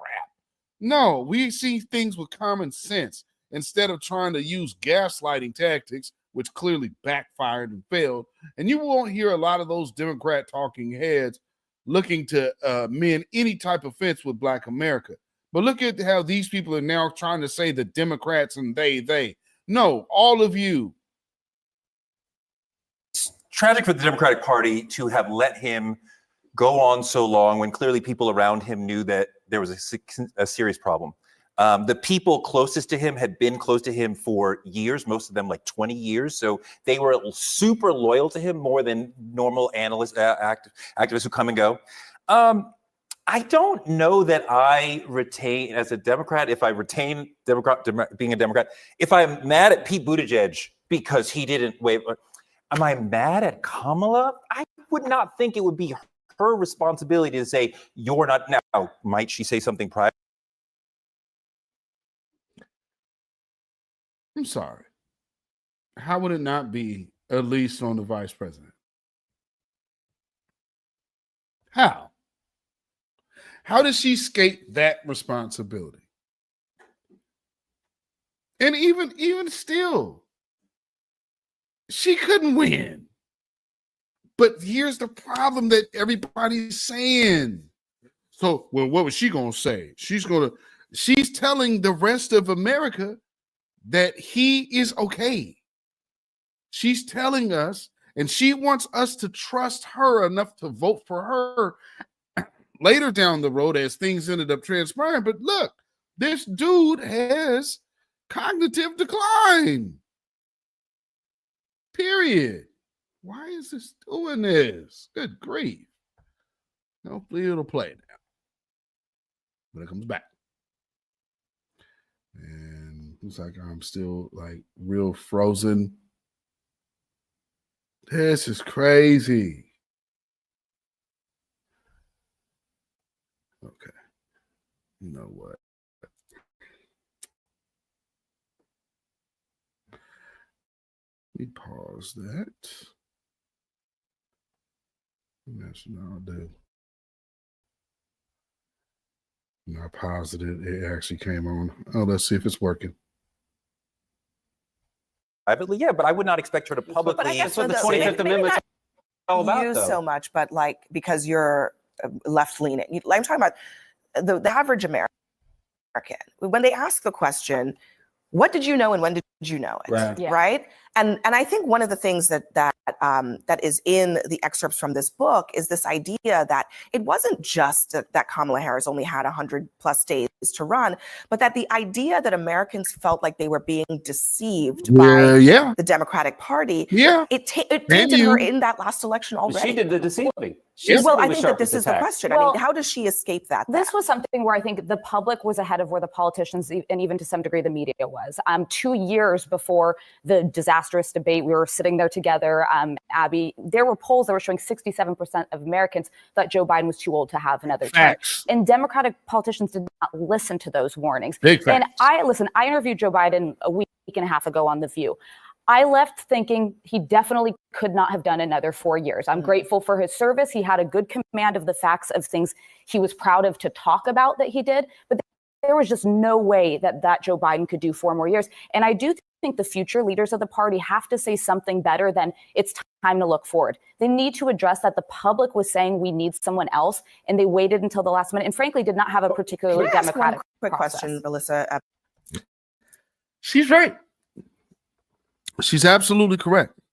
And we over here in the grassroots told you where our stance was. I guess they felt that the grassroots reach wasn't so big and large, but at the end of the day, you got to know that there were people out here saying, hey, you're going to have to listen to our agenda, and you're not addressing our agenda. And you want to keep talking about things that got nothing to do with the agenda of the people you need votes from. You don't want their vote. And so to act like it's on the people, no, you're not selling what I'm looking to buy. Well, then I'm going to go where I can, or if not, then I'll just hold on to my money.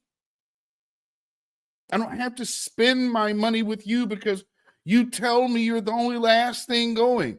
I don't believe you. So I'm going to hold on to my funds.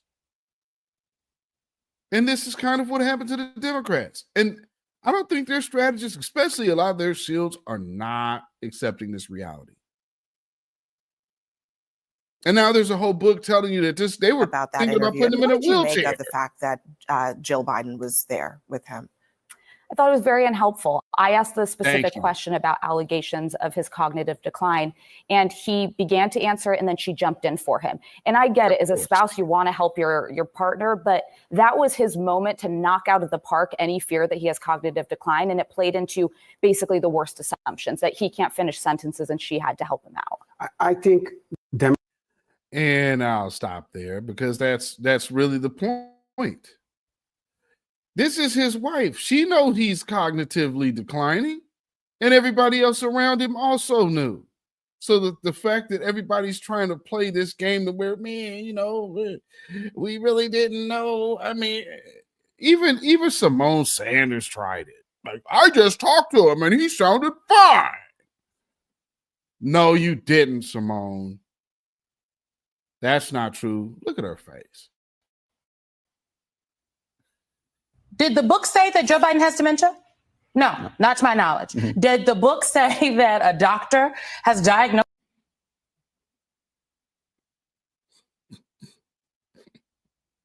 the former president with Parkinson's? No, I think the book just says Joe Biden was old. it did, but it also said that his aides limited his, how much time he would work during the day, and that it brought up, some concerns potentially for national security that he wouldn't have been available at 2 a.m. I think it's crazy because Donald Trump is the president and he left his Middle Eastern trip and he's tweeting or posting on his social media site about Taylor Swift. It is laughable, frankly, to me, the idea that this is a concern. It's not a concern for Democratic voters. I can tell you because I've talked to them. I'm talking to DNC members and Democratic voters for the last couple of days, actually. I do think, though, if this book tells us anything, it is this. Was the president in cognitive decline? I vehemently don't believe that as someone who saw the president a week before inauguration and someone that spoke to him recently. But was Joe Biden in denial about the political realities of the situation? I think so. And we have to ask ourselves, if that's the case, why? Well, I have to look to the people that were advising the president. What were they telling him? What weren't they telling him? But if we explore that, I think then some people who have yet to show up and take responsibility, then there are questions for them. It's easier, though, to just say, oh, well, the president was old. Well, I'll ask you what I asked the congressman earlier in the broadcast. What should be the main message for Democrats heading into 2026, 2028? Is it economy? Is it Trump's cuts? What would you advise any potential candidates? I think it is. I would advise candidates to, particularly because midterm elections is about your district, right? This is not a national election, as though I think some Democrats would like to make it. I think that you need to know the issues of your district. And if you talk to voters in the key districts across the country, it is affordability, that is housing, that is the economy. And you can tie in the chaos that the president has created with his tariffs to that issue and not just talk about what Donald Trump is doing, but talk about what you will do if elected. Simone, Danny. Oh, maybe that actually sounds like what we were already saying needed to happen with a campaign to begin with. So talk about what you're going to do for the people versus consistently just reverting everything back to Donald Trump. That's a novel idea. Jeez. Oh, Lord. And so, speaking of fleeting novel ideas, let me get this in here. Leading. And so the thing is this. Yeah. Fleeting. Let me get these in here.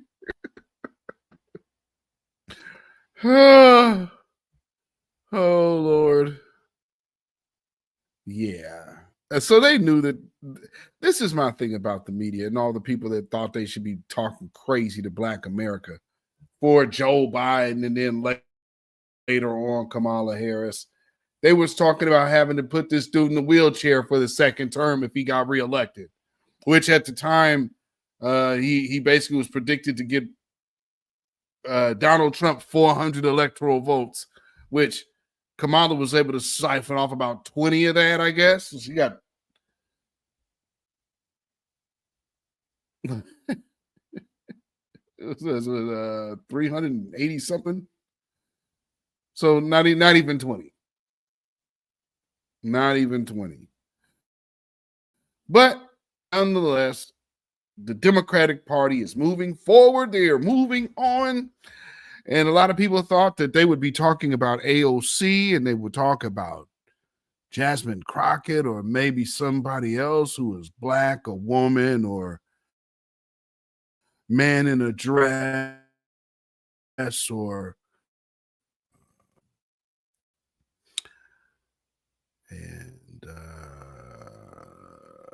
I wonder, well, they say safe.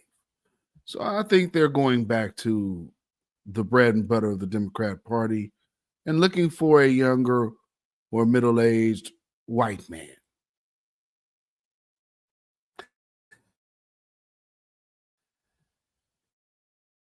And now Jasmine Crockett out here. If you notice that this week has kind of been like, okay, she kind of fallen out of the conversation is where she was, like, you know, always being mentioned. So the first clip here, I believe, is just her telling this Clay dude. This is one of the guys affiliated with Roland Martin, talking about how people didn't vote right. I don't understand what that means. People have the right to vote. It's not about voting. And so the thing is this. Anybody that did their research voted the right way. The people that had the information, they voted the right way. These are facts.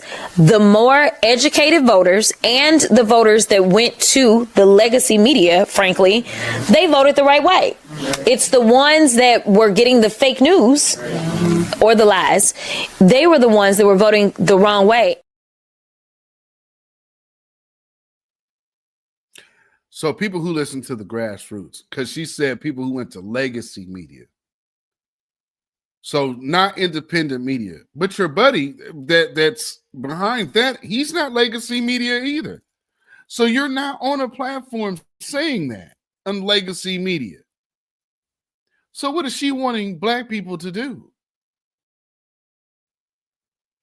Oh, listen to white folks. That's literally what she's talking about. But anyway, let's hear a little more about what she had to say about the Democratic. It is this fear that the people within the party, within the primary system, will have about voting for a woman, because every time we voted for a woman, we've lost so far. And I think that that's a natural fear because we just want to win. So there's a lot of people that are like, you know what? Like, let's go find the safest white boy we can find. I mean, I'm just saying. Those are the callers that we're hearing. We're hearing people. No, for real. A white man's got to do it. No, We're getting no. those callers. For real. And to be clear, when we talk about them, I can tell you that there is one specific candidate. I had a donor on the phones with me telling me that all the donors are lining up behind that candidate. So I can tell, and I can tell you, it's not a black person nor woman. Okay. So like it is, they have, quote unquote, they have chosen. And when I say they, it's the same donors that most likely had their opinions about Joe Biden and move. So like that would be the they that I would talk about. Here's what I want people to understand. Is I do absolutely agree with Malcolm when he talks about not ceding your power. At the end of the day, don't give up your power. People fail to recognize how unique Trump is. They continue to say, well, we lost. Well, they both lost to Trump. Trump, who is a misogynist. Trump, who is going to ramp up the misogynist in the first place, because that's what he does. He is disrespectful. Like right now, he still doesn't know how to deal with me, because if you punch me, I'm punching back, okay? So like, here's the deal. Now, I know he think he running again. But that ain't happening. I don't care what all is going on in this country. And I don't care how many things we won't say we are absolutely going to do. I am telling y'all with all confidence, he is not running for a third term. That is not a thing.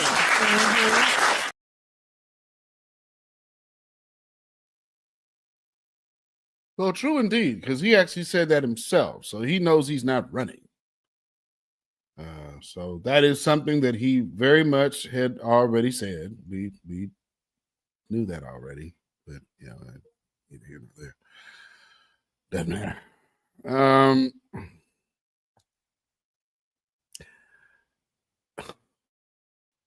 But see, you know, he's a misogynist and this and that. Wait a minute, what? So we went away from him being a racist. Interesting how that happened. Well, also, you know, before going into an interesting part that I also seen from her, which is crazy. I'm gonna play a few more things, and we getting out of here pretty soon here. But before we do, let me show y'all because I think Democrats are missing. They're really out of touch with the American public, man. And they're most definitely out of touch with the black grassroots. That's a fact. But check this out. Who would be doing a better job as president? Guess who comes out on top? Within the margin of error, but comes out on top. This looks a lot like the election result, right? Trump 45%, 2 points ahead of Harris at 43%. 12% say they'd be doing about the same. But this is the key nugget here. It's not just about regretting that vote. It's literally saying who would be doing the better job right now. And Trump continues to score a higher percentage of the vote than Kamala Harris. This looks a heck of a lot like the election result. We have just seen this in poll after poll after poll. And yet and still they're not talking like that. Instead, they send out Jasmine Crockett to sound like this. The reason that I say that life for me ain't never been no crystal stair, because it's the reality of what it is to be black in America. It is the reality that we have always faced as black people in America. But when people ask me, why is it that you do this job? It is because I tap into the blood of the ancestors. And listen, I didn't go to a HBCU for undergrad. So let me tell you, I didn't get to sit in classrooms or sit on the ground where I know that there were plenty of people that had to plan to protect not only their present, but to protect their future. And I am here to tell you that if you are waiting on somebody to come and save you, they are not coming to save you. You are the person that you have been waiting on. Listen, graduates. Every movement that we have ever had has been led by young people. I know that y'all look at me and y'all think that I'm young, but just know this. I am older than Medgar was when he was assassinated. I am older than Martin was when he was assassinated. I am older than Malcolm when he was assassinated. So if you think that I'm young, I'm here to tell you that y'all's work is cut out for you, because there's so much that stands before you. And some will tell you that there is a hill for you to climb. In fact, there is a poem that I oftentimes like to refer to. It is by Amanda Gorman. And some states wanted to say that she couldn't have her writings available as well, Florida. So I'm gonna read this poem, this whack ass poem by Amanda Gorman. Shout out to Amanda Gorman, but come on, man.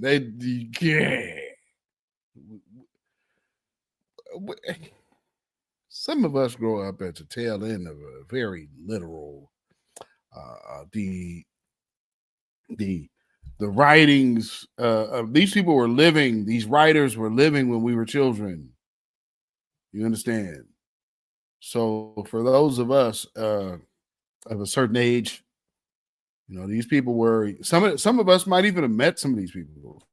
So I mean, you know, it's listening to how people now you're trying to read the Amanda Gorman thing. It's like, man, okay. I just understand the real artist and aspect and the struggle where these people were coming from back then when they were doing what they were doing in artistry. And just let's keep it a buck. These kids over here, the Democrats roll out there, they ain't that. Because here's the big difference. The kids they roll out now are from the farm system of Jack and Jill feeding into the DNC. Back then, it was real organic and grassroots. Now, they got a foolproof system for that. Like I said, you start off as a little kid in Jack and Jill, and you graduate on into being the debutantes and well, depending on where they call the men in your neck of the woods, then they'll have their ball and introduce. These kids are already being indoctrinated with the boule. It literally starts that early. And unfortunately, with a lot of that type of whitewashing, like, and I'll tell you, this place is kind of this is a real serious Jack and Jill town, right? And I remember when I was young, I had a homegirl that would always tell me, or would always ask me rather, why do I always date dark-skinned girls? I say, shit, I like dark-skinned women. Well, you always did dark. Like, you know, you why don't you ever get a light skin? Like, I've talked to light-skinned women before, but it just seems that me and the dark-skinned ones seem to hit it off. So, oh yeah, why don't you talk to a light-skinned one? Because, you know, you guys could probably go a little further. Like that was thinking and logic in people. And looking at Jasmine, you know, you got the dark skin bootlicks, and they're because of their family or whatever, they're kind of grandfathered in. So they might not be the light skin, right? But they still in that wave and dedicated to the team. And so, like I said, Jasmine Crockett is one of those who, you know, our black struggle, I'm talking about as a black person at what? At the private school? At the Catholic school? Like, I didn't go to no HBCU, right? Because your family had money. And let's just keep it a buck. At the time, it wasn't advantageous for an Episcopalian preacher's daughter to go to an HBCU. That's why you didn't. You went to a place that could further your career outside of blackness. But now that blackness is all of a sudden the business, here we go. I'm blackity black. Nah, where's her family from? Still don't know. It's been wiped from the internet. Light skin like you? Yeah, I just showed you I'm light skinned. And I also showed you in this particular video how my family is direct descendants of slavery in this exact same video. So yes, I'm light skinned. I got what they say, good hair, because Cherokee Creoles tend to look like this. Also, you also know that Cherokees are foundational Black Americans, especially as Black ones anyway. But that's neither here nor there. you know, a lot of people, because they're not familiar with Black American history, they get lost on things, and they miss a few things because there's a lot light skinned people than myself. I can name two. Actually, let me do three. I guess me and the Honorable Minister Louis Farrakhan are around the same complexion. Then you take the Honorable Elijah Muhammad, and then from that you can go to Fard Muhammad for all the light-skinned things you need. Cherokees what? I said Cherokee Creole. You know anything about that Louisiana Purchase area? That's also another part of American history. Also, the foundation, part of the foundation of what makes the Maroons. Going all the way back to that history. So there's a whole story there's this whole story you can find about from Arkansas, the Black natives of Arkansas, which ended up in the runaway slaves from the French that ran around there. So the Maroons are a culmination of that. It's a bunch of free Black folks down there. And for those who don't know, they fought the United States government 3 times and lost. So you had the Gullah Geechee Wars, and you also had the 3 Seminole, what they call the Seminole Wars. I'm more like Apache Creole. Yes, indeed. So again, same scenario. Apaches and the Cherokees are as well a part of that same story. So that would take a lot of what people don't understand about the foundational Black American lineage. And again, how you very much lose your so-called connection to Africa, especially since everything was being wiped away. There was no preserved African culture in chattel slavery. I don't know where people get that idea. That's crazy. Hundreds of years being wiped away and it was stripped from your culture. Then as when we come up, there was none of that. Like Africans were new. You know, they were new to us when they showed up, around the 70s, so that was like, it was cool because again, us being us, we always welcome the stranger. That's in our nature. But again, at the end of the day, we might see times when, a time of welcoming the stranger has to stop because, biblically speaking, there's a time for everything. Time under the sun for everything.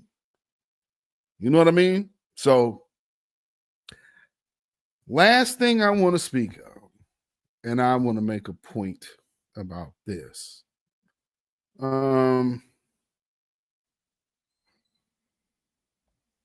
This thing here. Haven't got a chance to speak on this yet, but I most definitely want to because the thing about this particular statue, people are like, oh, you guys are upset at this and upset at that, and it's the unknown woman.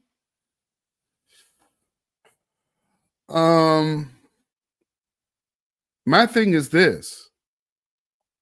There is enough known Black women. I've seen the video of the woman that says she the model for it. I don't believe that. I think that was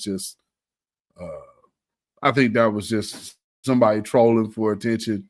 But with this, the unknown woman, my particular take on it is one of a different thought than everybody else. Okay, you hear a lot of people talk about her appearance. Why do you have to have an overweight Black woman, out of shape, blah, blah, blah, and why is she standing there looking angry? Why is she standing there looking mad? And then people say, well, who is she? Why isn't she basically nobody? And a lot of people were saying, well, she didn't need to be anybody. And other people, well, they see us and they have to see us. then shouldn't that be somebody? Basically, what I'm seeing when I see something like this, I see this, and whoever co-signed on it, this is the thing. How does the person who paid or commissioned for this to be what was going to be taking up real estate in Times Square? That person obviously had a lot of money and they knew why they wanted it there. What was that person's thinking about this particular sculpture? It doesn't represent a family. It doesn't represent a community. It doesn't represent a culture. And it doesn't represent any individual of any certain accomplishment. It is a woman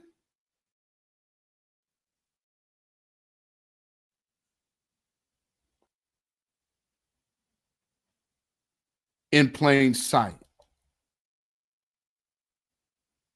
Now, if you're saying the unknown woman is that, and they see you, then it's safe to say that every day you're out, they see you. Why? Because you're Black in America. I don't understand how a Black woman in this country could say they don't see me. They eat, sleep, wake up again and think about you. Oppressing Black people has been a full-time job in America.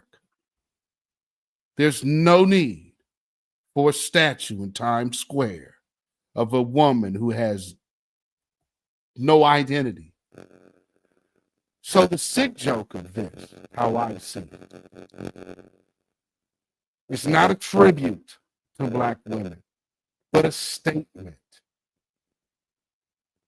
of yes, they see you, and you are just as much unknown. Because to them, you are invisible in plain sight. In the turn where somebody looks at this and says, oh, they see me.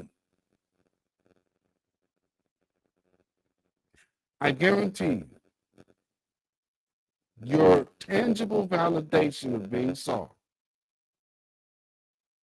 will be the exact same value that you get from this statue.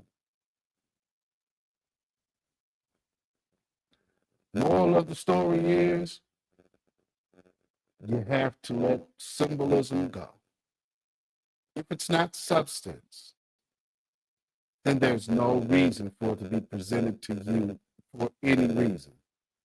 And if you are still in 2025 getting geared up and amped up and so happy and giddy to say, they see me, when they literally went out of their way to make a nobody.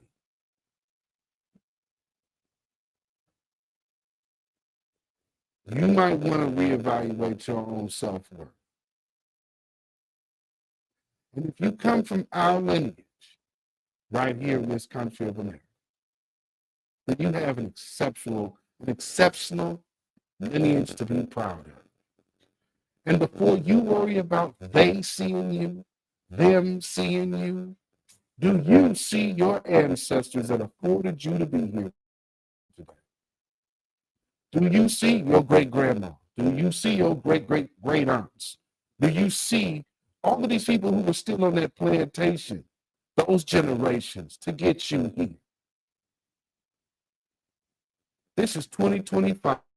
I'm sorry to say, you have really missed the mark if you believe that a Jamaican immigrant from the UK has been able to put his finger on the pulse of what it is to be a foundational Black American in America. And to that regard, if you are that lost, I only can offer you these parting words. Babylon is fallen. Babylon is fallen. We're going to let it fall. And let us rise. Can you dig it? Man, this is the Invisible Woman, y'all. They messing with my sound.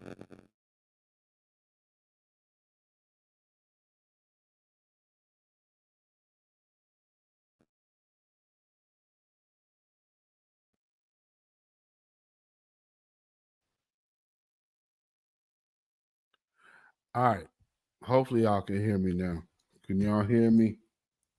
I don't know how they like to do. Oh, okay. Yeah, I see it was it was coming through with it. Oh, okay, I hear it. Hopefully it's good. Let's see. How we sounding? Okay. All right. Sound good to me. Oh, Lord, Lord, Lord. Yeah, that statue is I feel it's intended to be an insult. You know, that's just simply how I see that. These people don't rock with us like that. And so to even be like hyped, like no. I'll be doing another video too, a shorter video on some videos I came across because I've had to come jump in some feeds. I'm really over seeing, and it's disappointing seeing Black women making these videos complaining to white women about like leaving them hanging. Like, what are you talking about? The logic that says you expect someone else to do something against their community and then can't understand why they don't adopt that's a good idea because they know better. So they'll never pick against their community, but they're choosing misogyny. All of that garbage that they put on Black America and they try to get Black women to jump from their men into this limbo land of nothing, which only really ends up being the realm of singleness, which i.e. promotes a lack of procreation. So be very leery of all of this dating crap out here because they are not advocating for reproduction. So, you know, well, what do you got? What do you have here? How much money do you have there? And, you know, the one thing when you talk about the things in dating, one thing you never hear, how's your debt? Two things, two major questions that a man needs to know from a woman. So for all of this high value crap that y'all can talk, let me just say, I mean, put it out you, because here's reality. A lot of this thing can get real fantastical. Where's your debt? And how's your credit? Y'all want two elements of life and living and the things that are going to have to sustain you. Where's your debt at? And how's your credit? If them things are two shot, you do not have a match. You always be walking behind the 8 ball and nobody can get their money right because why? They're already in debt, and why? Because their credit is bad. They've already demonstrated that they have a poor decision making when it comes down to finance.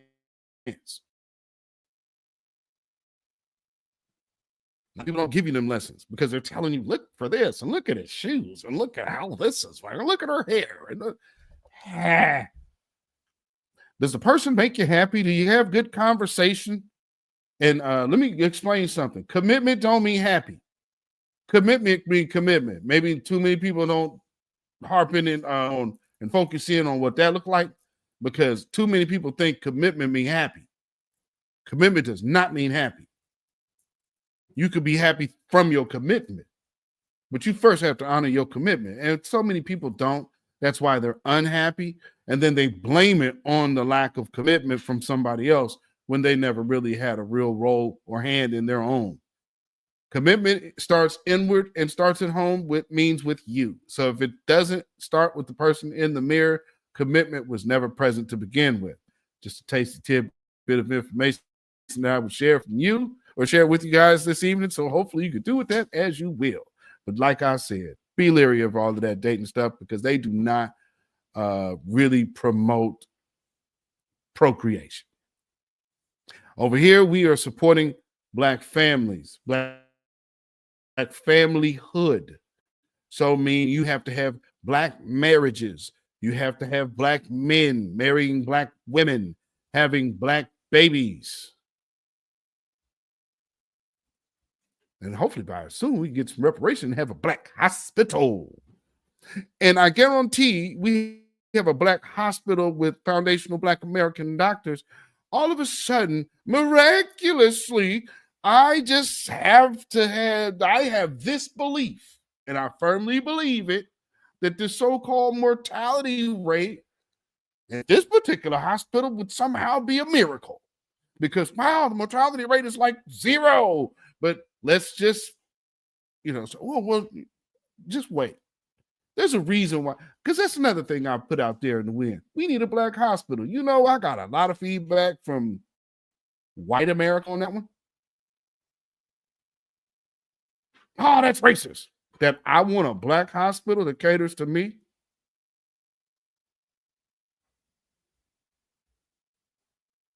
That's a little troublesome now, isn't it? Somebody that hate my guts, you want me to go to your hospital?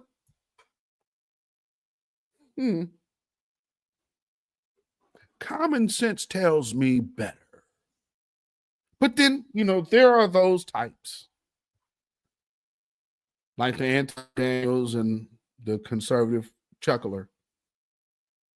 And then also what the Christian dude. I ain't forgot you, dude. Or you conservative fake Christians. Y'all the coons too. Because y'all sit out here and identity politics and anything. You Black. You Black in America, and real history is history. The Bible is talking about real world history. How all of a sudden do you get, I'm a Christian, but the things that tie from history, if the God that you serve in that Bible, he ain't changed. So meaning those bloodlines are still the bloodlines today, then, correct? If we eating the whole roll, we eating the whole roll, baby. And a lot of you niggas is frauds. Frauds.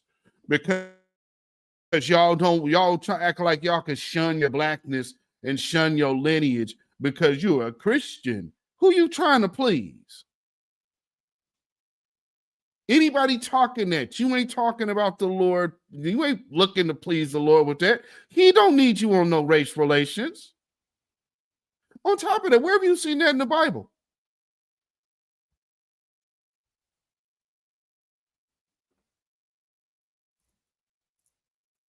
Hey, I'll wait for some Bible theologians. I know I ain't gonna get responded to though. But anyway, I'm just putting that out there because I know certain people do watch, and I know what I say will be combated without ever actually admitting that they're responding to what I said. But Matt Walsh, we see you. And other people of your ilk, I understand. And this is why there will be a bunch of Black conservative coons getting upset at the grassroots and the voices of new Black media because we're cutting off the faucet, because what they aspire to get next to is losing its luster anyway. But at the end of the day, all of y'all ain't nothing but this anyway. Buck dancing, shuffling, scratching, bootlicking, bamboozling, Uncle Tom Negro.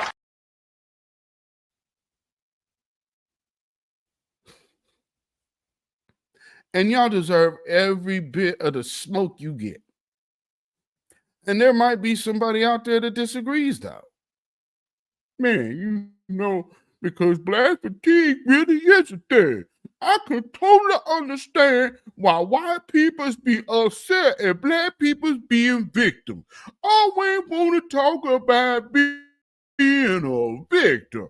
Ain't no such thing as no Black victim. Ain't no Black people that had no trouble in America.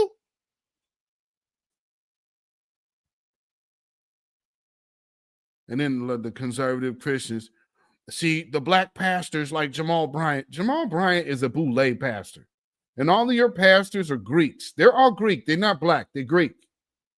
So stop hiding, conservative Black Christian. And that other woman, I'm missing no one. Conservative black Christian. That dude. And you actually could be on some points, but you hate your blackness so tough. You be get if y'all ever go check conservative black Christian out. He be getting upset when it be getting about black issues. He pissed off. Man, we done of this and this race hustling church. Oh, he be so upset. And them niggas ain't no real. They're not advocates for Black America. They advocates for the Democrats. Stop mixing Democrat business with Black America. Stop hiding behind your religion.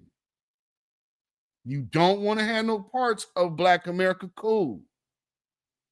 But be real about what you're saying and stop blaming these jack nobodies that nobody would ever listen to. Jamal Bryan is not no race preacher. None of these cats are. They're Democrat preachers. And whatever the Democrats is talking, they'll do. That is not indicative of the black community and most definitely not indicative of the black grassroots. So all of you conservative clowns out there that have been you've been comfortable because we've been focused on tethers and we've been focused on the Democrats, but don't think we missed you. And it's your turn. So hope you understand. It is high time for people to start turning their attentions to y'all, because here's the other group looking to undermine black empowerment. You so-called black conservatives who ain't nothing but cowardly coons and think that you was going to get a little soft, warm space under massa. And we telling you, hell to the no. We don't want that. And then you say, well, black people need to have something on their own. Well, then what are you guys building with black folks? Oh, well, then you know what gets in the way? Oh, your Christianity, because, I got my white brother over here and all of this. Yeah, see, this is where Malcolm X and Martin Luther King and Malcolm X got taken out the paint, because they were starting to come together with the mindset of putting religion aside and dealing with the community's needs solely. When the government said, let's get them out the paint, never since we've had cowardly coons trying to run interference about getting about this black business. Everybody's going to believe what they believe. But at the end of the day, we are all one common family. And at the end of the day, that is where our focus is. And if you can't get on code with that, I speak for myself. Beatzillapdx official, the independent black voice, those of you in the chat, the black grassroots, and the voices of new black media, I am safe to say I speak for all parties involved when we proudly dedicate this song to you. Get up off of that cocaine and get up off of that crack. Get yourself together and get your mind back. Yes, indeed. Always remember why they are upset at us. It's a cultural divide. I'm going to get it on the floor. 40 acres in the mule. This is bigger than the music. Hashtag hands off our reparations. You have no rights here. We're not under the empire.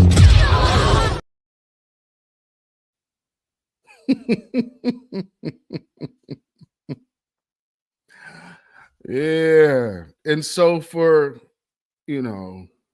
everybody who is tuned in today, I'd like to say thank you for tuning in.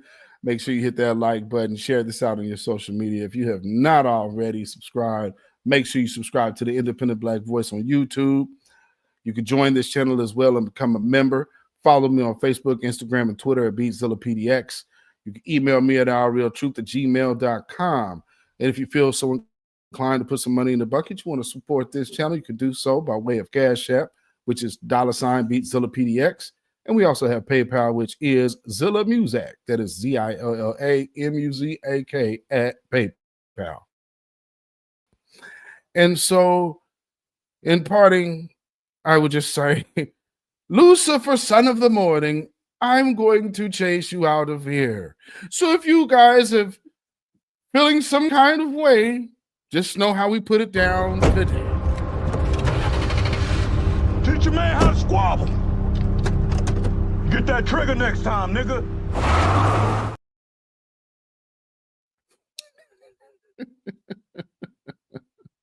We going old school weekly wrap up in tonight. So with that, I think it was only right and fitting because we got extra eyes tonight. So we are going old school, and y'all know how the old weekly wrap up outro goes and flows. So without further ado, I like to say again, thank y'all for tuning in.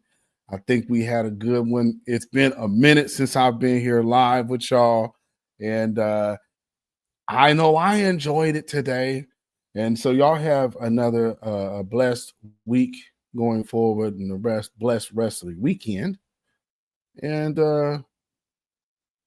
always remember, keep your 3 smooth stones at the ready and your slingshot nearby. Why?